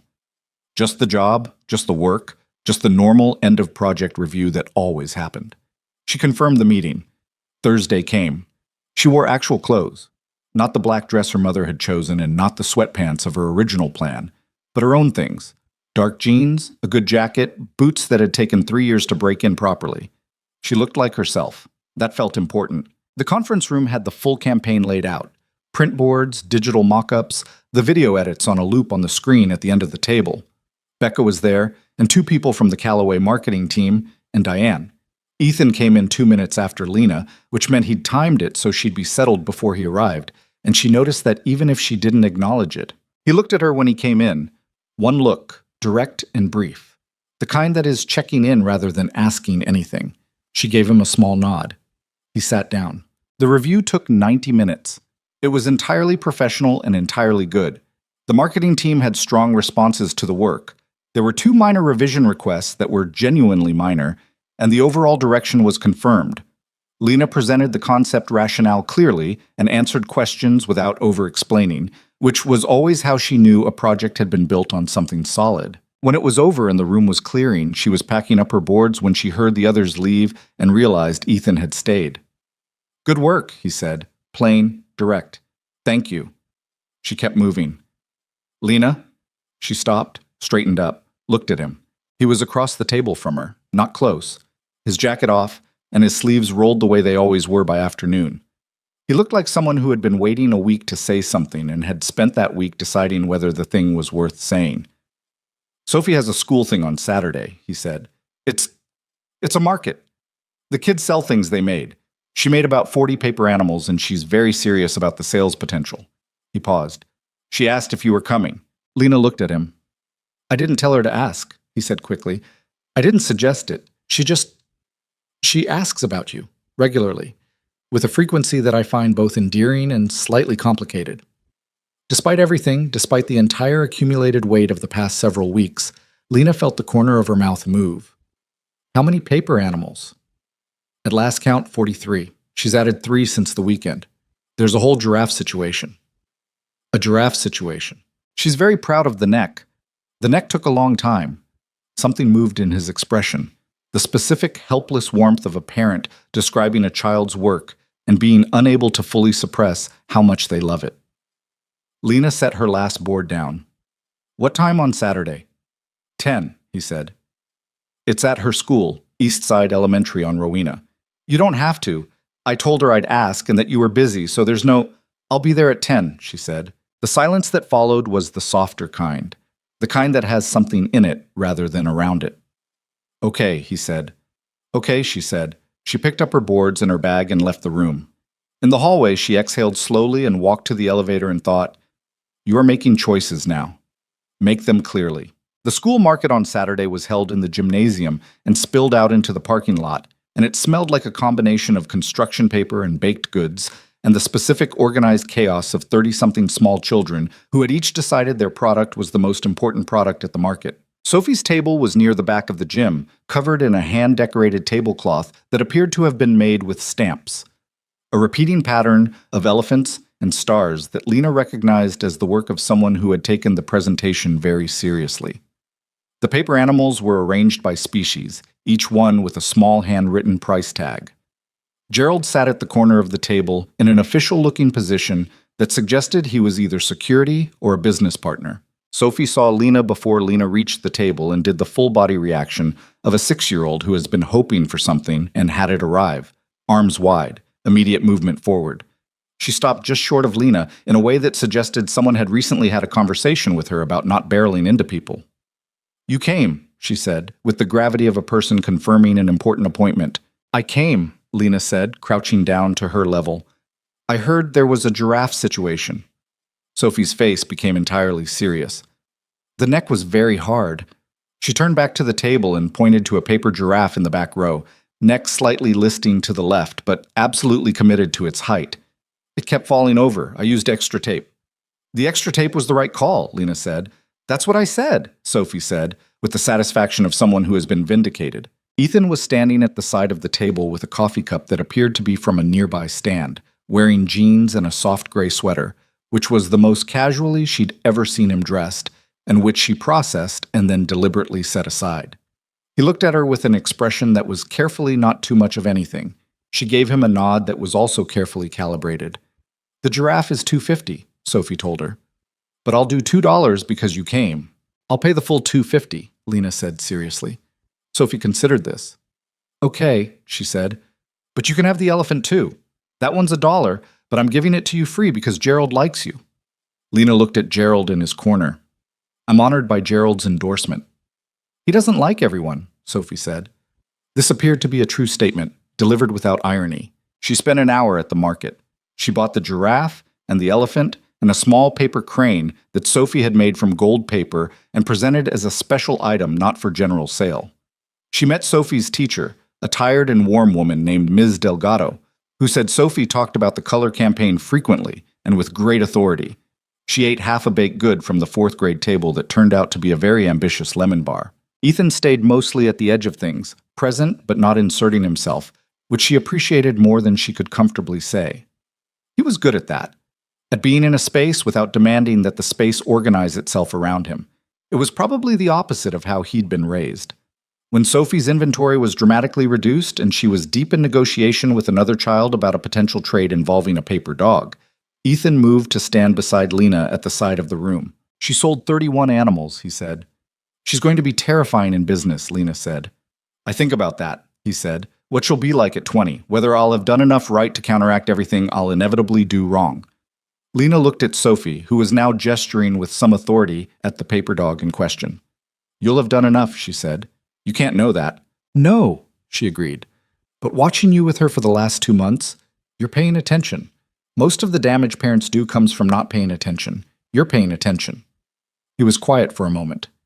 Coming from you, that means something, he said. You don't say things you don't mean. I really don't.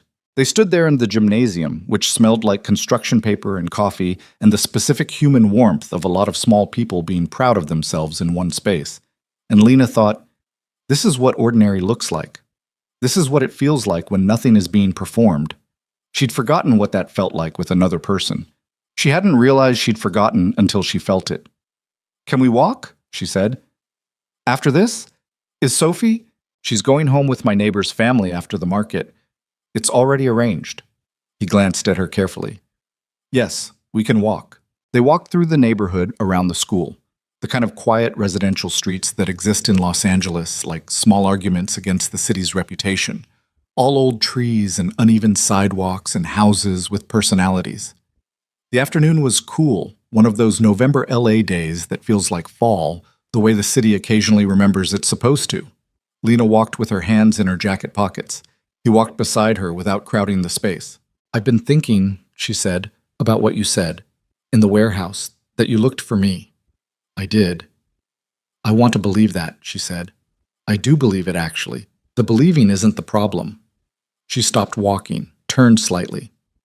The problem is that believing it doesn't automatically change what the other thing did. Both things are true at the same time. He looked for me and he also stood there and said what he said, and I can't just pick one to be the real one. Ethan stopped. He wasn't looking away. You shouldn't have to pick, he said. I did both things. They're both mine. You don't have to resolve them into a version that's easier to hold. She looked at him. Most people want to be forgiven. I want to be understood, he said. That's different. Forgiveness is something you give someone. Understanding is something that's true regardless of what either of us decides. He paused. I'm not asking you to forgive me. I'm asking you to let me be someone different than who I was at 18 because I am. And I know I can't just state that and have it be true for you. I know I have to show it. I know that takes time. And I know it has to be your timeline, not mine. Lena started walking again. He fell back into step. My mother told me she knew, Lena said, about who you were. From the beginning. Your mother called her. I know. My mother told me what she'd done about 2 weeks after the dinner at Aurelius. I had feelings about it. He said feelings with the particular careful weight of someone describing something they've processed but haven't fully neutralized. You were angry. I was complicated, he said. She didn't tell me she was going to do it, but I also... He exhaled. I'd been asking her for years if she knew where your mother had gone. She'd always said no, and then this. He looked sideways. I think she was trying to do something right. I don't think she went about it the right way. But the impulse was... He stopped. She has a lot of her own accounting to do with what happened, what my father built and what she let him build. Lena thought about Margaret Calloway, a woman she'd barely known, a presence at the edge of that terrible October evening.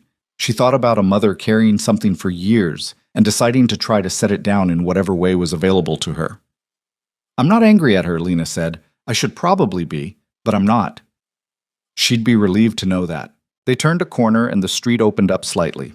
A small pocket park between two residential blocks. Just a few benches and an old oak that had been there long enough to have opinions about the neighborhood. Lena sat on one of the benches because her feet were tired and because it felt like a place where you could say something real. He sat beside her. Enough space between them to be respectful, not enough to be avoidant. Tell me something about your wife, Lena said. He didn't tense. She'd been watching for it. Why? He said. Because she's part of who you are now, and I don't know anything about her, and that feels like an absence in the conversation. He thought for a moment. Her name was Claire. She was a landscape architect. She had very strong opinions about drought-resistant plants, and she could be cold about anything practical and completely undone by specific pieces of music. She was a good mother in the ways she had time to be, which wasn't enough time. He paused. She and I were good at certain things together and bad at others. I don't want to make her a saint because she wasn't. She was complicated and real and sometimes difficult, and I miss her in the specific way of missing someone who was genuinely a specific person, not a symbol. Lena nodded. Sophia has her eyes, he said. Brown. not mine. Every time I look at Sophie, I see them, and it's... He stopped. You stop expecting it, and then there it is. I know, Lena said, though she hadn't known the specific thing he was describing. She knew the shape of it. They sat in the small park while the afternoon did its quiet work around them. A pigeon landed nearby, looked at them with its minimal level of concern, and departed. I need to say something to you, Ethan said eventually. And I need you to hear it as information rather than pressure, because it's not pressure. It's just something that's true that I think you should have. She looked at him. I haven't looked at anyone the way I look at you in a very long time, he said. Possibly ever, in the full sense of it. I know the timing is terrible and the history is terrible, and I have no right to feel what I feel given everything I did. I know all of that. But you asked me once in a conference room what I actually wanted, and I gave you the careful version. The full version is this. He held her gaze. I stopped being happy the night I lost you. I've had good things since. Sophie, what I built, moments that mattered. But the thing that was possible with you is not a thing I found anywhere else, and I spent a long time pretending that was just how it was. He paused. That's all. That's the information. Lena looked at the old oak tree. Its roots had pushed up the pavement around the base into a small geography of cracks and angles, which the city had apparently decided to leave rather than fight. That's a large piece of information, she said. I know. I can't say the equivalent back, she said. I'm not in that place yet. I know that too. It would be a lie. I don't want the lie, he said. I've had enough of those. She turned and looked at him. At the specific face she'd been trying to forget for 11 years and had done a partial and imperfect job of. The lines near his eyes that hadn't been there before. The weight behind them that hadn't been there at 18.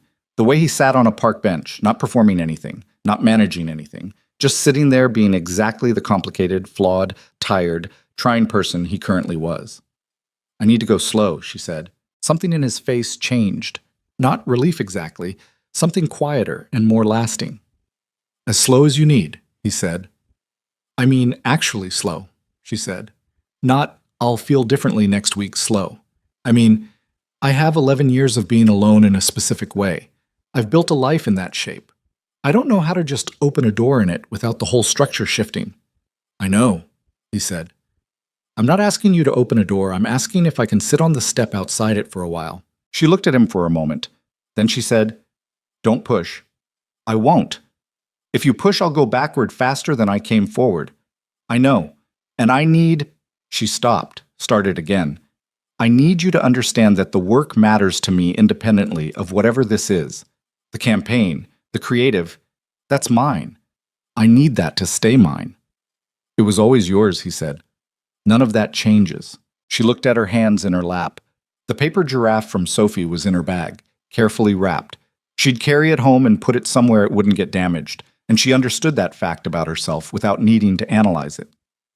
Okay, she said. Okay, he said. The weeks that followed were the strangest and most disorienting of Lena Carter's adult life, and she was including in that calculation the year she'd worked on a horror production that shot entirely at night, and she'd lost track of the sun for 4 months. The strangeness wasn't dramatic. That was the thing she hadn't been prepared for. She'd expected the process of letting someone back in to feel large and defined, a series of clear before and afters. Instead, it happened in ordinary moments that only became visible when she looked back at them. Coffee at a small place on Hillhurst that he'd found because it reminded him of the Aurelius coffee, but without the intimidating lobby, which she took as a gesture she didn't verbally acknowledge but didn't pretend not to notice either. A Tuesday when Sophie's sitter called out sick and Ethan had 4 hours of meetings he couldn't move, and Lena was working from home, and she'd said, without premeditation, I can take her for the afternoon, and then spent 4 hours helping Sophie construct an elaborately imagined town from cardboard boxes and making sandwiches in Lena's tiny Silver Lake kitchen, and letting Sophie reorganize her bookshelf by color, which was objectively incorrect but which Sophie executed with such satisfaction that Lena left it for 2 weeks before quietly fixing it. There was a Sunday afternoon when he showed up at her building with a paper bag of things from the farmer's market. The good tomatoes she'd been buying, a jar of the honey she'd tried and not bought because it was expensive, a sourdough from the stand run by the man who Sophie called the bread guy, and left it with her downstairs neighbor because she wasn't home and hadn't answered her phone, no note except his name on the bag. She came home at 7 p.m. and found it sitting outside her door and stood in the hallway with it for a full minute before going inside. She didn't say anything about it. He didn't bring it up. But the next time they were in the same room, there was something different in the air, something slightly warmer than before, and she let it be there without naming it. The nights were the hardest part. Not in the way she'd expected. The hard part wasn't longing, or not only that. The hard part was fear. Specifically, the fear of someone who had learned the exact shape and dimension of what it costs to trust someone and be wrong, and who now lay awake at 2 a.m. doing the arithmetic on whether the potential of being right this time was worth the known price of being wrong. She talked to her friend Jules about it once, because Jules had known her for 8 years and had watched her date exactly 2 people in that time and knew the terrain. "You're describing someone who's showing up," Jules said. They were on Lena's couch with wine, which was the furniture and lubricant required for this type of conversation. "Like actually showing up, not performing it." "I know," Lena said. "And your brain is treating that as suspicious." "My brain is not wrong to treat it as something to examine carefully." "There's a difference between examining carefully and refusing to let anything pass the examination," Jules said. "You know that." Lena looked at her wine glass. "He hurt me very specifically," she said. "It wasn't just a breakup. It was—" "I know what it was," Jules said, not unkindly. "You told me. Years ago, when you finally told me." She paused. "But you also kissed him in a warehouse, which I'm still processing, and then you told him you need to go slow, and he said okay, and he's been— What you're describing sounds like okay." "Yes," Lena said. "So what are you waiting for?" Jules said. Lena thought about it. "I'm waiting to stop waiting for it to go wrong," she said finally. Jules looked at her. "That's going to take however long it takes," she said. "You can't shortcut that, but you also can't let the waiting become the permanent condition." She drove home from Jules's apartment thinking about that. The waiting as the permanent condition. She'd done that, hadn't she? She'd built a whole life with the waiting built into its architecture. The space she left for things to go wrong, the doors she kept from fully opening, the parts of herself she kept on the shelf in case she needed them later. The following Saturday she called him. Not a text. An actual call, which felt more deliberate and therefore more like a decision. He picked up on the second ring. "Hey. Hey." She was sitting in her car in her own parking spot because she'd called him before getting out of the car, which was a choice she'd made to stop herself from backing out of making the call. "I was thinking about the weekend. If you mentioned Sophie had a thing at the park on Sunday. If you need someone to—" "Yes," he said, before she'd finished the sentence. "I haven't said what I was going to offer," she said. "I know, but yes." She exhaled. "You don't push, but you answer fast." "Those are different things," he said, and she could hear the smile in it. "Answering fast isn't pushing. It's just not pretending I don't want the thing I want." She sat in her car with the phone to her ear and the quiet Sunday afternoon around her and thought, this is what it feels like to make a choice instead of making an avoidance. "Sunday," she said. "The park. What time?" 11. "Sophie has a very specific plan involving the duck pond, and she's been waiting for an audience. I'll be there at 11. She hung up. She sat for another 30 seconds. Then she got out of the car and went inside and didn't lie awake that night in the way she'd been lying awake. And that was small, but it was something. The campaign launched the first week of November, across digital platforms, in print, and a billboard on Sunset that she passed every morning on her way to a new project. It looked like what she'd wanted it to look like. Alive, warm, honest. The amber tones carried something she could feel even at driving speed. The unmade bed with the open book, Sophie's hands with Gerald. The empty chair angled toward the city. Becca sent her a screenshot of the engagement numbers on the first day, and they were strong. Strong enough that 2 other brands had called the production company asking to talk. Lena read the numbers and felt the particular satisfaction of work that had done what you hoped it would do, and then sent the email to the team and went back to what she was doing. Ethan texted at some point that afternoon. "It's everything you said it could be. I hope you know that." She read it twice, then she typed, "I know. You gave it room to be." His response, "That's what you do with good work. You give it room." She put the phone in her pocket and went back to the new project, and there was something different in the afternoon. Lighter, maybe.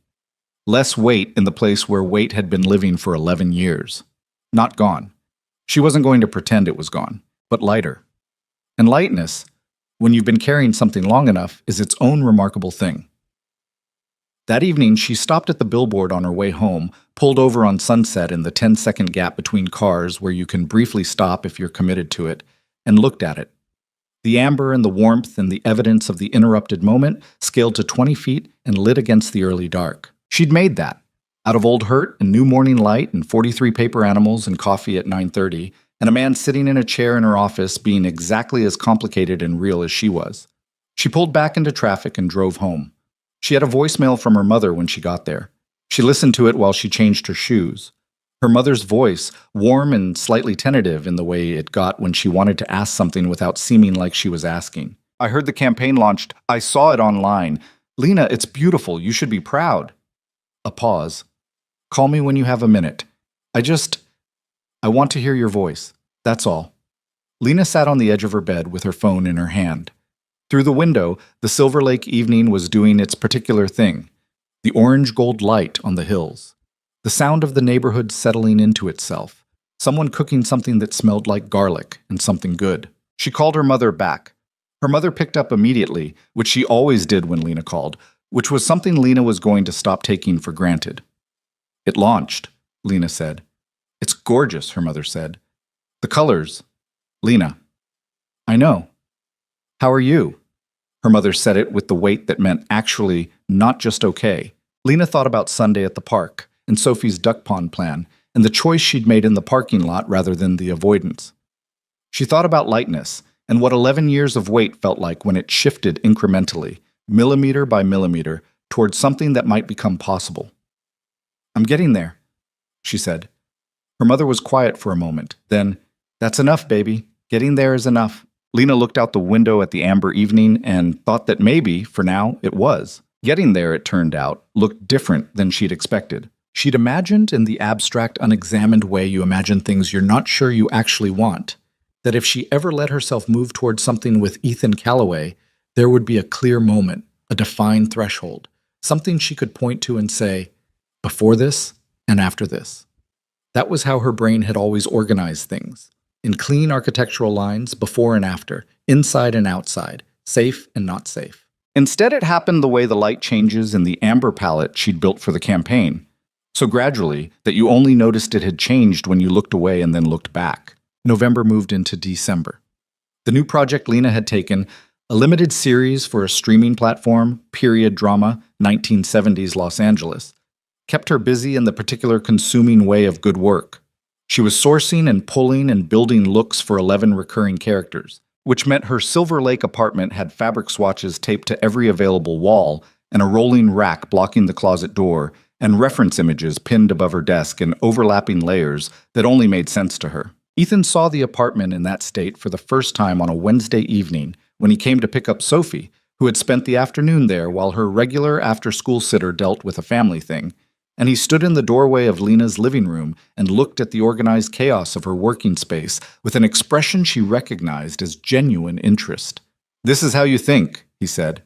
It wasn't a question. "This is how I think," she confirmed, not looking up from the 2 fabric samples she was comparing under the lamp.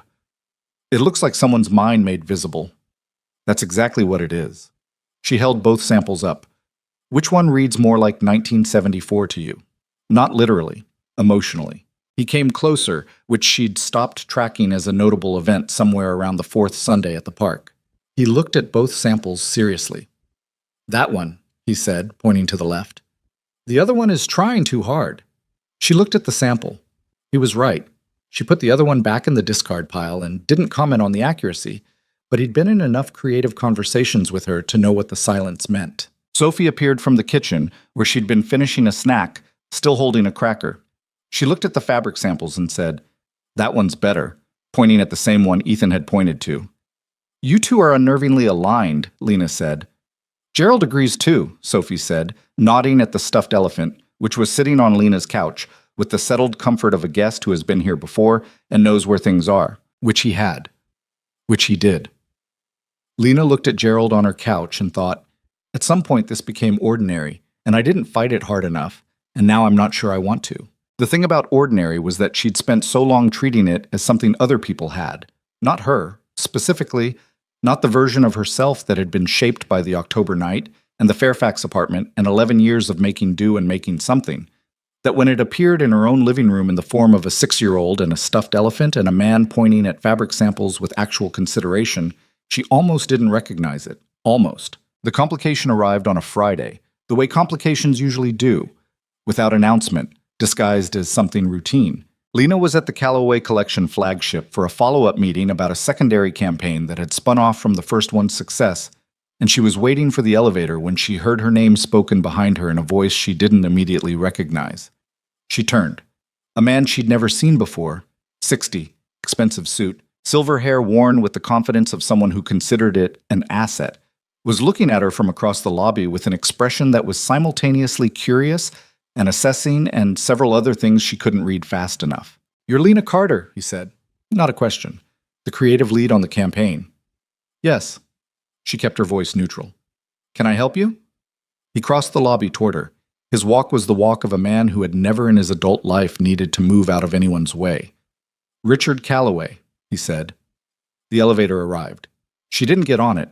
She'd known, in the abstract, that Ethan's father existed, the man who had stood in the doorway of his son's life and said this girl doesn't belong here, who had built an empire on the architecture of exclusion and called it protecting the family, who had taken an 18-year-old boy who was afraid and used that fear like a handle. He was standing in front of her now in his expensive suit looking entirely comfortable, which she found briefly breathtaking in its audacity. "The campaign work is impressive," he said. "Ethan has an eye for talent." A small pause. "Or perhaps other things." Lena looked at him. She was aware of her heartbeat in a way that she recognized as the body's response to threat, and she made a deliberate choice to let it do its thing while she did hers. "Thank you," she said, because the work comment was accurate and she wasn't going to decline a true statement. "I've heard your name in some contexts outside the professional," he said. His tone was pleasant, which was somehow worse than if it hadn't been. "I understand you and Ethan have some history." "That's between Ethan and me," she said. "Of course." He tilted his head slightly. "I just want to say, and I say this with no particular agenda, that my son is in a complicated position. He carries a great deal of responsibility, the family name, the business interests, the child. People who enter his life need to understand that responsibility." He smiled, and the smile was professionally calibrated. "I'm sure you do." Lena held his gaze for a moment. Something was happening in her chest. Not quite fear, not quite anger, more the specific feeling of recognizing an old pattern in a new room. "Mr. Callaway," she said, keeping her voice at the same pleasant register his was at, "I grew up with nothing, not as a character-building exercise, but actually, materially, with nothing. I spent my 20s building something from that nothing because that's what you do when there's no other option. I'm very good at my work. I don't need your son's name to be successful, and I have no agenda beyond what's already visible."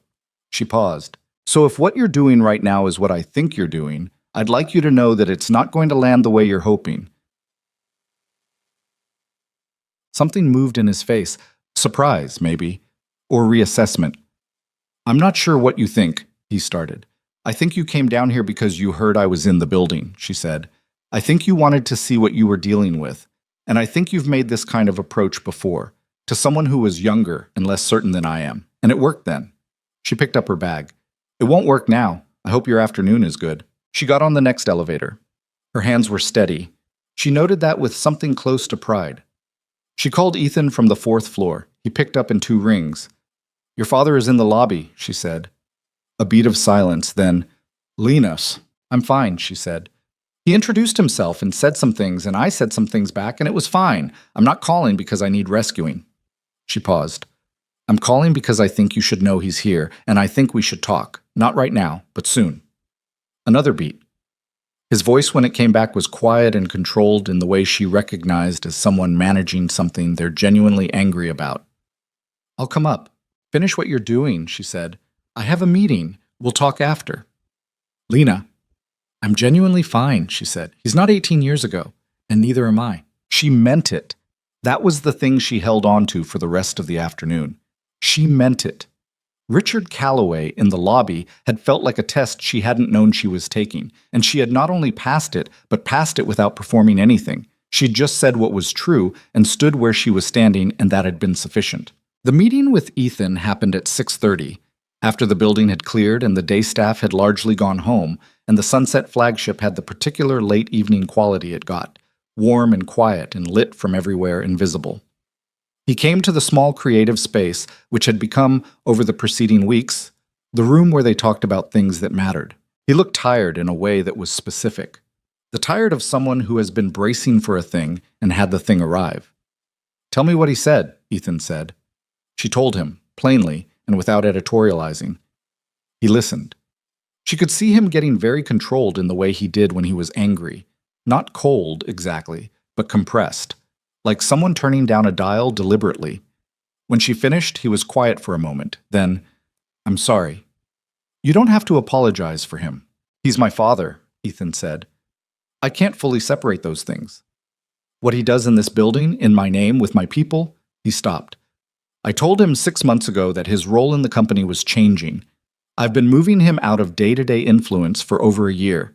He still walks in here like he owns it because he built the original version of it, and he hasn't fully accepted that I own what it became." Lena looked at him. "Is that a business problem or a personal one?" "Both," he said. "And I've been handling it like it's primarily a business problem when it's primarily a personal one." He sat down, put his elbows on the table, and pressed his hands against his face for a moment. A gesture she'd never seen from him, entirely unguarded, entirely tired. Then he dropped his hands and looked at her. "He's the reason I did what I did. When I was 18. He's the reason I stood there and said those words. And I've spent my adult life building something he can't control anymore. And I still let him walk into this building and talk to you like you need to be evaluated. He talked to me like he was reminding me of my place," she said. Which I don't have," she said. "A place in his system. I exist entirely outside whatever hierarchy he's built. And I know that now in a way I didn't when I was 17, which is why it didn't work." Ethan looked at her steadily. "When I was 18 and he told me to end it, I was terrified of losing everything he controlled. The money, the future, the name. And I told myself that was a reasonable fear. I told myself the reasonable fear justified what I did." His voice was even, but there was something underneath it, something that had been there for a long time and was finally finding words. It didn't. There is no version where that was justified. "I made a choice based on fear, and I called the fear practicality. And someone I loved paid the full price of that while I kept everything that was supposed to make the price worth paying." Lena held the words in the room for a moment. "Someone I loved. Not past tense in the way of something finished." "I'm cutting his access," Ethan said. "Not because of today specifically. I should have done it a year ago and I kept finding reasons not to, which were really just one reason. He's my father, and I don't know what that means when the father is someone who shaped you badly." He paused. "But I know what happens when I let him keep access to things that matter to me. I know the cost." He looked at her directly. "I'm not going to let him anywhere near you again. Not because you can't handle it. Clearly, you can handle it. But because you shouldn't have to. No one should." Something loosened in Lena's chest. Not dramatically. Just a small giving way. The way a knot loosens when exactly the right amount of tension is released from exactly the right place. "Okay," she said. "Okay? Okay," she said again. She looked at the board still on the wall from the secondary campaign meeting, the amber and the warmth and the lived-in evidence of real life. "I need to say something too." He waited. "I've been so careful," she said, "for so long. Careful about what I let in, careful about what I showed people, careful about everything. And I told myself that was wisdom, learning from what happened." She looked at her hands on the table. "But at some point, wisdom becomes just fear with better vocabulary, and I don't want to do that anymore." She raised her eyes. "I don't know what we are exactly. I can't fully name it yet. But I know I don't want to keep one foot out the door, because I'm waiting for the thing that went wrong before to go wrong again." Yishi insitong. Ethan was very still. "I'm not saying I'm not scared," she said. "I'm saying I'd rather be scared and in the room than safe and outside it." He looked at her with an expression that had everything in it and was making no attempt to hide any of it. "That's enough," he said quietly. "Lena, that is completely enough." She almost said something else, something careful, something that qualified or hedged what she'd just said. The habit was strong. She let it pass. "Tell me something," she said instead. "Anything." "When Sophie talks about me," she said. "What does she say?" He smiled. It was the realest smile she'd seen from him. Not the controlled version, not the one he wore in meetings or in public spaces, but the one that started in his eyes and moved to the rest of his face without stopping to check whether it was appropriate. "She says you understand things," he said. "She told her teacher that you're the color lady and that you know what things feel like on the inside." Lena looked at the wall. "She's not wrong," he said. "No," she agreed. "She's really not." Winter in Los Angeles doesn't arrive the way winter arrives in other places. It doesn't announce itself with the definitive cold of northern cities or the dramatic spectacle of snow. It comes in quietly, slightly lower light in the afternoon, a chill after dark that surprises you each time. The mountains visible and snow-capped from the freeway, which always felt to Lena like a secret the city was keeping. December arrived in this way, and with it the particular rhythms of the season that she'd spent many years navigating as primarily practical logistics. Her mother's small apartment, which was better than it had been, the gas was on, the debts were moving toward manageable.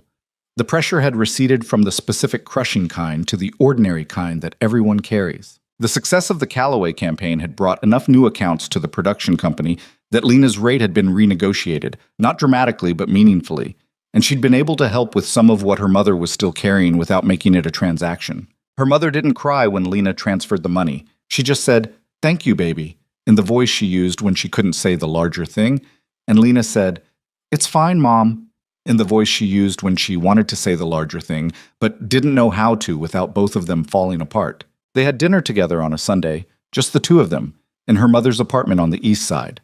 Her mother made the chicken dish she'd been making since Lena was small, not because it was her best cooking, but because it was the one that meant home, that meant you're safe here in the language of food that some families speak fluently.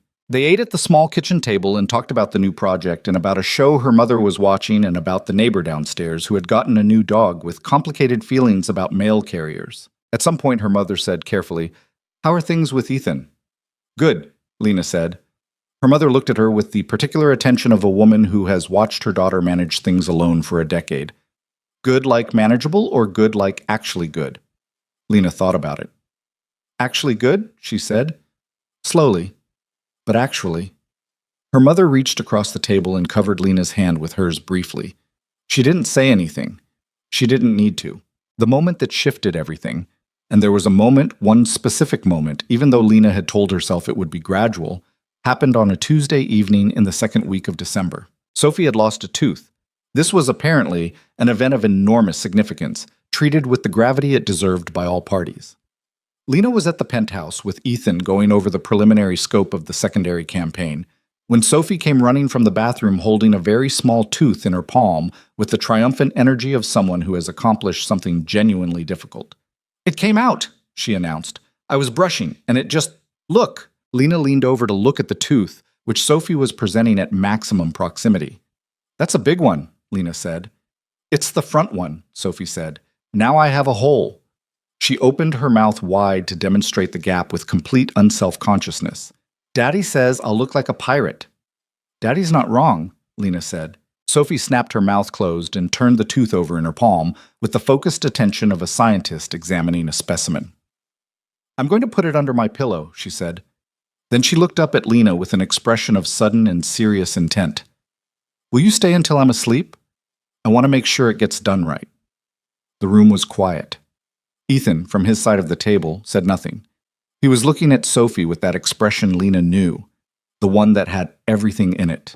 Lena looked at Sophie, the gap where the tooth had been, Gerald under her arm, the small, full-gravity seriousness of a 6-year-old asking for a thing she wanted without understanding that the asking was significant. "Yeah," Lena said, "I'll stay." Sophie nodded, satisfied, and went to get ready for bed with the businesslike efficiency of someone with a plan. Lena and Ethan looked at each other across the table. She couldn't read everything in his face. She wasn't trying to, she just let it be there. Sophie's bedtime routine was elaborate, and she was not apologetic about it. There was the specific order of brushing and washing, and the requirement that Gerald be positioned correctly, and the matter of which blanket went on top, which turned out to be a nightly negotiation with established terms. Lena sat on the edge of the bed while Ethan did the parts he always did, and Sophie gave her the tooth to hold at one point while she arranged her pillow, and Lena sat there with the baby tooth in her palm, and felt something she didn't have a word for and didn't need one. When Sophie was finally horizontal and the tooth was ceremonially placed under the pillow, and Gerald was positioned at the correct angle, she looked at Lena with heavy eyes and said, "You're warm." "What?" Lena said. "Like warm," Sophie said, already drifting. "Like the colors." She was asleep in 4 minutes. Lena sat on the edge of the bed in the dim light for a moment longer than she needed to, and then she stood carefully and walked out of the room and pulled the door almost but not entirely closed behind her.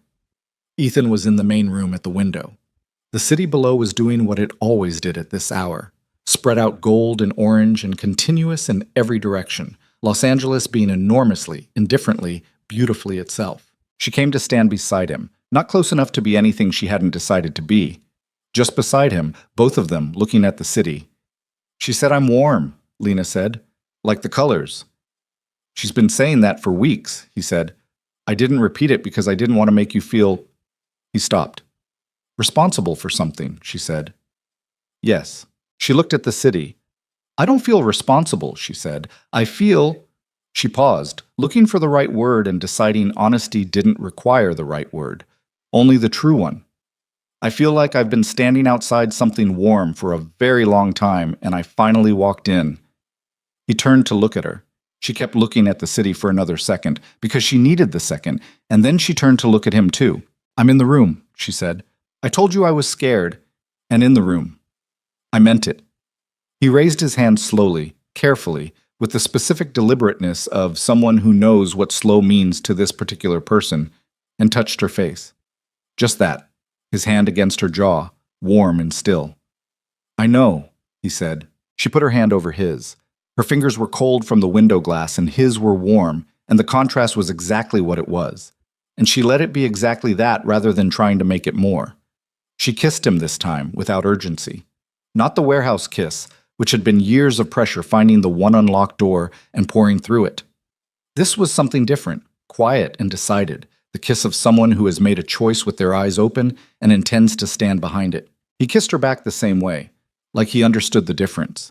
When they stopped, his forehead was against hers, and the city was still doing its thing outside the window, and neither of them said anything for a moment because neither of them needed to fill the space. Then he said softly, "This time, I'm never letting you go." She heard it land. She felt it land.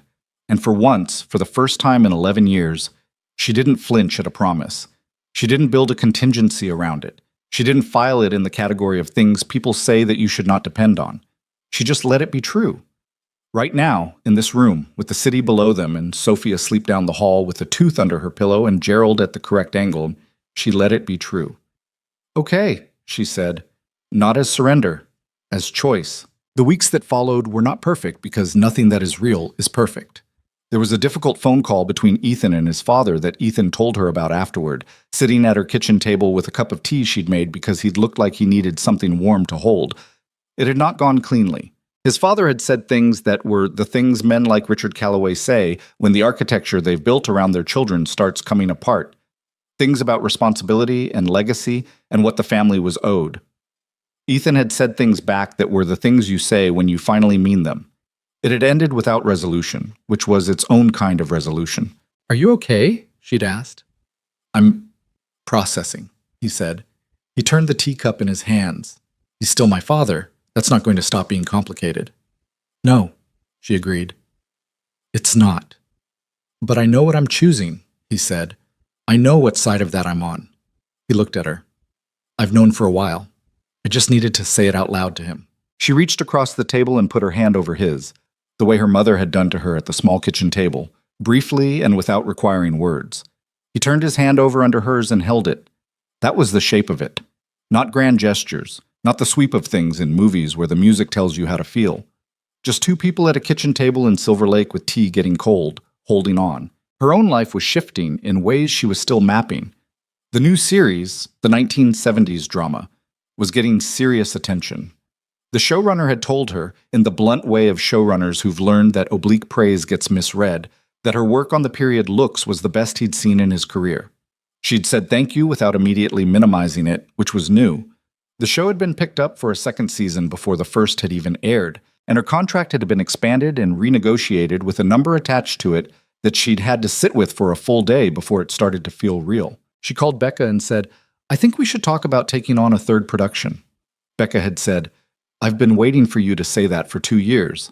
And Lena had laughed and said, "I was getting there." And Becca said, "You always get there. You just take the long route." She was getting there. That was still the most accurate description of where she was. Not arrived. There was no arrived, she'd decided. There was just moving, and knowing which direction you were moving in, and choosing to keep going. Christmas came to Los Angeles in the way it always did, without cold, without snow, with string lights and a certain quality of feeling that the city put on like a costume it didn't quite believe in but wore gamely anyway. Sophie had opinions about Christmas that were extensive and hierarchical and non-negotiable, and by mid-December she had briefed Lena thoroughly on all of them, including the important matter of the specific cookies that needed to be made and the non-negotiable requirement that Gerald have a small piece of ribbon tied around his ear for the season. Gerald got his ribbon. Lena tied it on a Thursday afternoon while Sophie supervised. "Red," Sophie said. "It's red," Lena said. "A little to the left." Lena adjusted. Sophie examined. "Okay," she said, with the satisfaction of someone whose standards have been met. She looked at Lena. "Are you going to be here for Christmas?" Lena looked at her. "I don't know yet," she said honestly. "I'm spending the morning with my mom, but maybe after." Sophie absorbed this. "Can your mom come too?" she said. "We have a lot of food." Lena blinked. "That's—" She stopped. "I'll ask her." "Gerald thinks she should," Sophie said. "I'll tell her Gerald's position on the matter," Lena said. "I'm sure that'll be persuasive." Her mother did come. On Christmas afternoon, she drove across the city to the Callaway penthouse with a container of the cookies she made every year. Imperfect, slightly uneven, exactly right. And Sophie opened the door and immediately assessed the container and said, "Are those snickerdoodles?" with an urgency that made Lena's mother laugh out loud. They ate dinner at a table that was slightly too small for the number of people and dishes on it, which Ethan appeared to not have fully planned for, and which nobody minded. Her mother talked to Ethan with the directness of a woman who has decided that life is too short for extended social calibration, and Ethan took it without posturing, which Lena watched and filed away as the thing she'd been subconsciously looking for. Sophie fell asleep at the table at 8 p.m., with her face about 4 inches from a half-eaten piece of pie, which required a careful extraction operation that Ethan and Lena performed together in the particular wordless coordination of people who have been in enough rooms together to understand each other's movements. After Sophie was in bed and her mother had said her goodbyes and Ethan had walked her down to the lobby, Lena stood at the penthouse window alone for a few minutes. The city below was strung with light, not the usual orange gold, but something warmer and more deliberate on this particular night. The mountains in the distance had their snow. The freeway moved its constant patient river of headlights. She thought about the girl she'd been in the borrowed dress at the wrong party, 17, and trying very hard to take up the right amount of space, which she'd understood even then was an impossible calculation. She thought about the 11 years of making herself smaller than her actual dimensions in certain rooms, not because she lacked confidence in her work, but because there was a part of her that had never fully stopped believing the things she'd been told without words. "You don't belong here." She'd believed it in rooms she should have owned. She'd believed it when people paid her well and praised her work, and still she'd felt the edge of not belonging that had been installed in her at 17. She'd believed it about love, specifically. That love was something available to people who already knew their own worth, and she was still working on that calculation. She didn't fully have it now. She wasn't going to pretend she did. The belief that you deserve good things, when you've spent enough time being given evidence to the contrary, doesn't resolve cleanly. You have to choose it, again and again, on regular days and hard days, until the choosing gets easier and eventually, maybe, becomes something close to natural. She was choosing. That was what she'd finally understood, standing at a penthouse window on a city night in December. Not that the fear was gone, not that the wound was fully healed, not that the past had been rewritten into something easier to carry, but that she had the choice of what to do with all of it, and she was finally, actually choosing. Ethan came back into the room and stopped when he saw her at the window. He read something in her posture. She'd noticed that he did that, read her body's language with more fluency than most people managed with her words, and didn't immediately come to her. "You okay?" he said. "Yeah," she said. She meant it. "Come look at the city." He came to stand beside her. She leaned her shoulder against his, which was the kind of small, deliberate contact she'd been learning to stop second-guessing. He put his arm around her, which was the kind of thing that was now ordinary between them, and which she was learning to let be ordinary instead of examining from every angle before allowing it. Below them, the city was enormous and alive and completely indifferent to their specific situation, which was one of the things Lena had always found most comforting about it. The city didn't care. It just went on, and you could find your place in it, or you could keep searching, and either way, it kept its lights on. "I've been thinking about something," she said. "Tell me." When Sophie asked if I was warm, she said, "Like the colors. I've been thinking about that." She looked at the city. "I spent a long time being the version of myself that was useful, competent, good at the work, strong enough not to need anything that wasn't practical." She paused, and I told myself that was enough, that being enough was enough. He was quiet, listening. "But warmth isn't a strategic choice," she said. "It's what happens when you stop managing how much you give away." She turned to look at him. "I don't want to manage it anymore. I'm tired of the management." He looked at her with the expression that had no performance in it. "You don't have to," he said. "I know I don't have to," she said. "I'm telling you I'm choosing not to. There's a difference." "I know there is," he said. And then, "I love you." He said it the way he said things that were true, plainly, without orchestration, without building toward it. Just the fact, stated in the room. She looked at him, felt the words land, felt the part of her that wanted to measure and qualify and protect fall quiet for once. Not because she'd silenced it by force, but because she'd finally given it something real enough to stand down for. "I love you too," she said. I've been around it for a while, circling. I didn't want to say it until I was sure I meant it in the uncomplicated way and not the complicated way." "Is it uncomplicated now?" She thought about it honestly. "It's complicated," she said, "but it's real, and I'd rather have the complicated real thing than the clean, simple version of nothing." He put his hand against her face, the way he'd done at the window weeks ago, his thumb against her cheekbone. She put her hand over his again, the cold and the warm. "Yeah," he said, "me too." They stood there while the city went on below them. At some point, she couldn't have said exactly when, she stopped thinking about it and just let it be what it was. Two people, winter, a lit city, the complicated ongoing work of choosing each other. Later that night, after Ethan had gone to check on Sophie one last time, and Lena was getting her jacket and her bag from the front room, Sophie appeared in the hallway in her pajamas, with Gerald under her arm and the ribbon slightly askew from sleep. "You're leaving," she said. Not a complaint, just fact.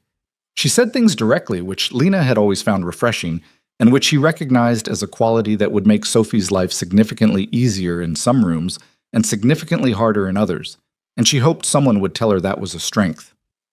"I am," Lena said, "but I'll be back." Sophie looked at her with the specific evaluating gaze of a child deciding whether to believe something. Then, "Okay," she said. "Good." She turned around and went back to her room, Gerald under her arm, her small, serious footsteps down the hallway. Lena stood there for a moment in the front room of the penthouse, jacket in hand. Something was very full in her chest. She didn't try to name it or contain it, she just let it be there. She put on her jacket and went to the door. And for the first time in 11 years, she wasn't afraid of what was waiting on the other side. Not because the fear had gone, not because the world had become safer or simpler or more certain than it was, but because she'd learned, finally, at 30 years old, the thing that had taken her all this time to learn, that you don't wait until you're not afraid. You walk toward what matters to you while the fear is still present, and you keep walking, and you find out what's on the other side. What was on the other side was ordinary and warm and imperfect and real, which was exactly what she had needed it to be. She took the elevator down. She walked through the amber lobby. She stepped out into the Los Angeles night, which smelled like jasmine from somewhere nearby, and faintly of someone's fireplace, and the particular cold-warm mix of December in a city that doesn't quite commit to winter. She got in her car. She drove home through the lit city, past the billboard on Sunset. Her billboard, the amber and the warmth and the interrupted moment. And this time she didn't pull over to look at it. She knew what it said. She'd built it. She already knew what she was worth.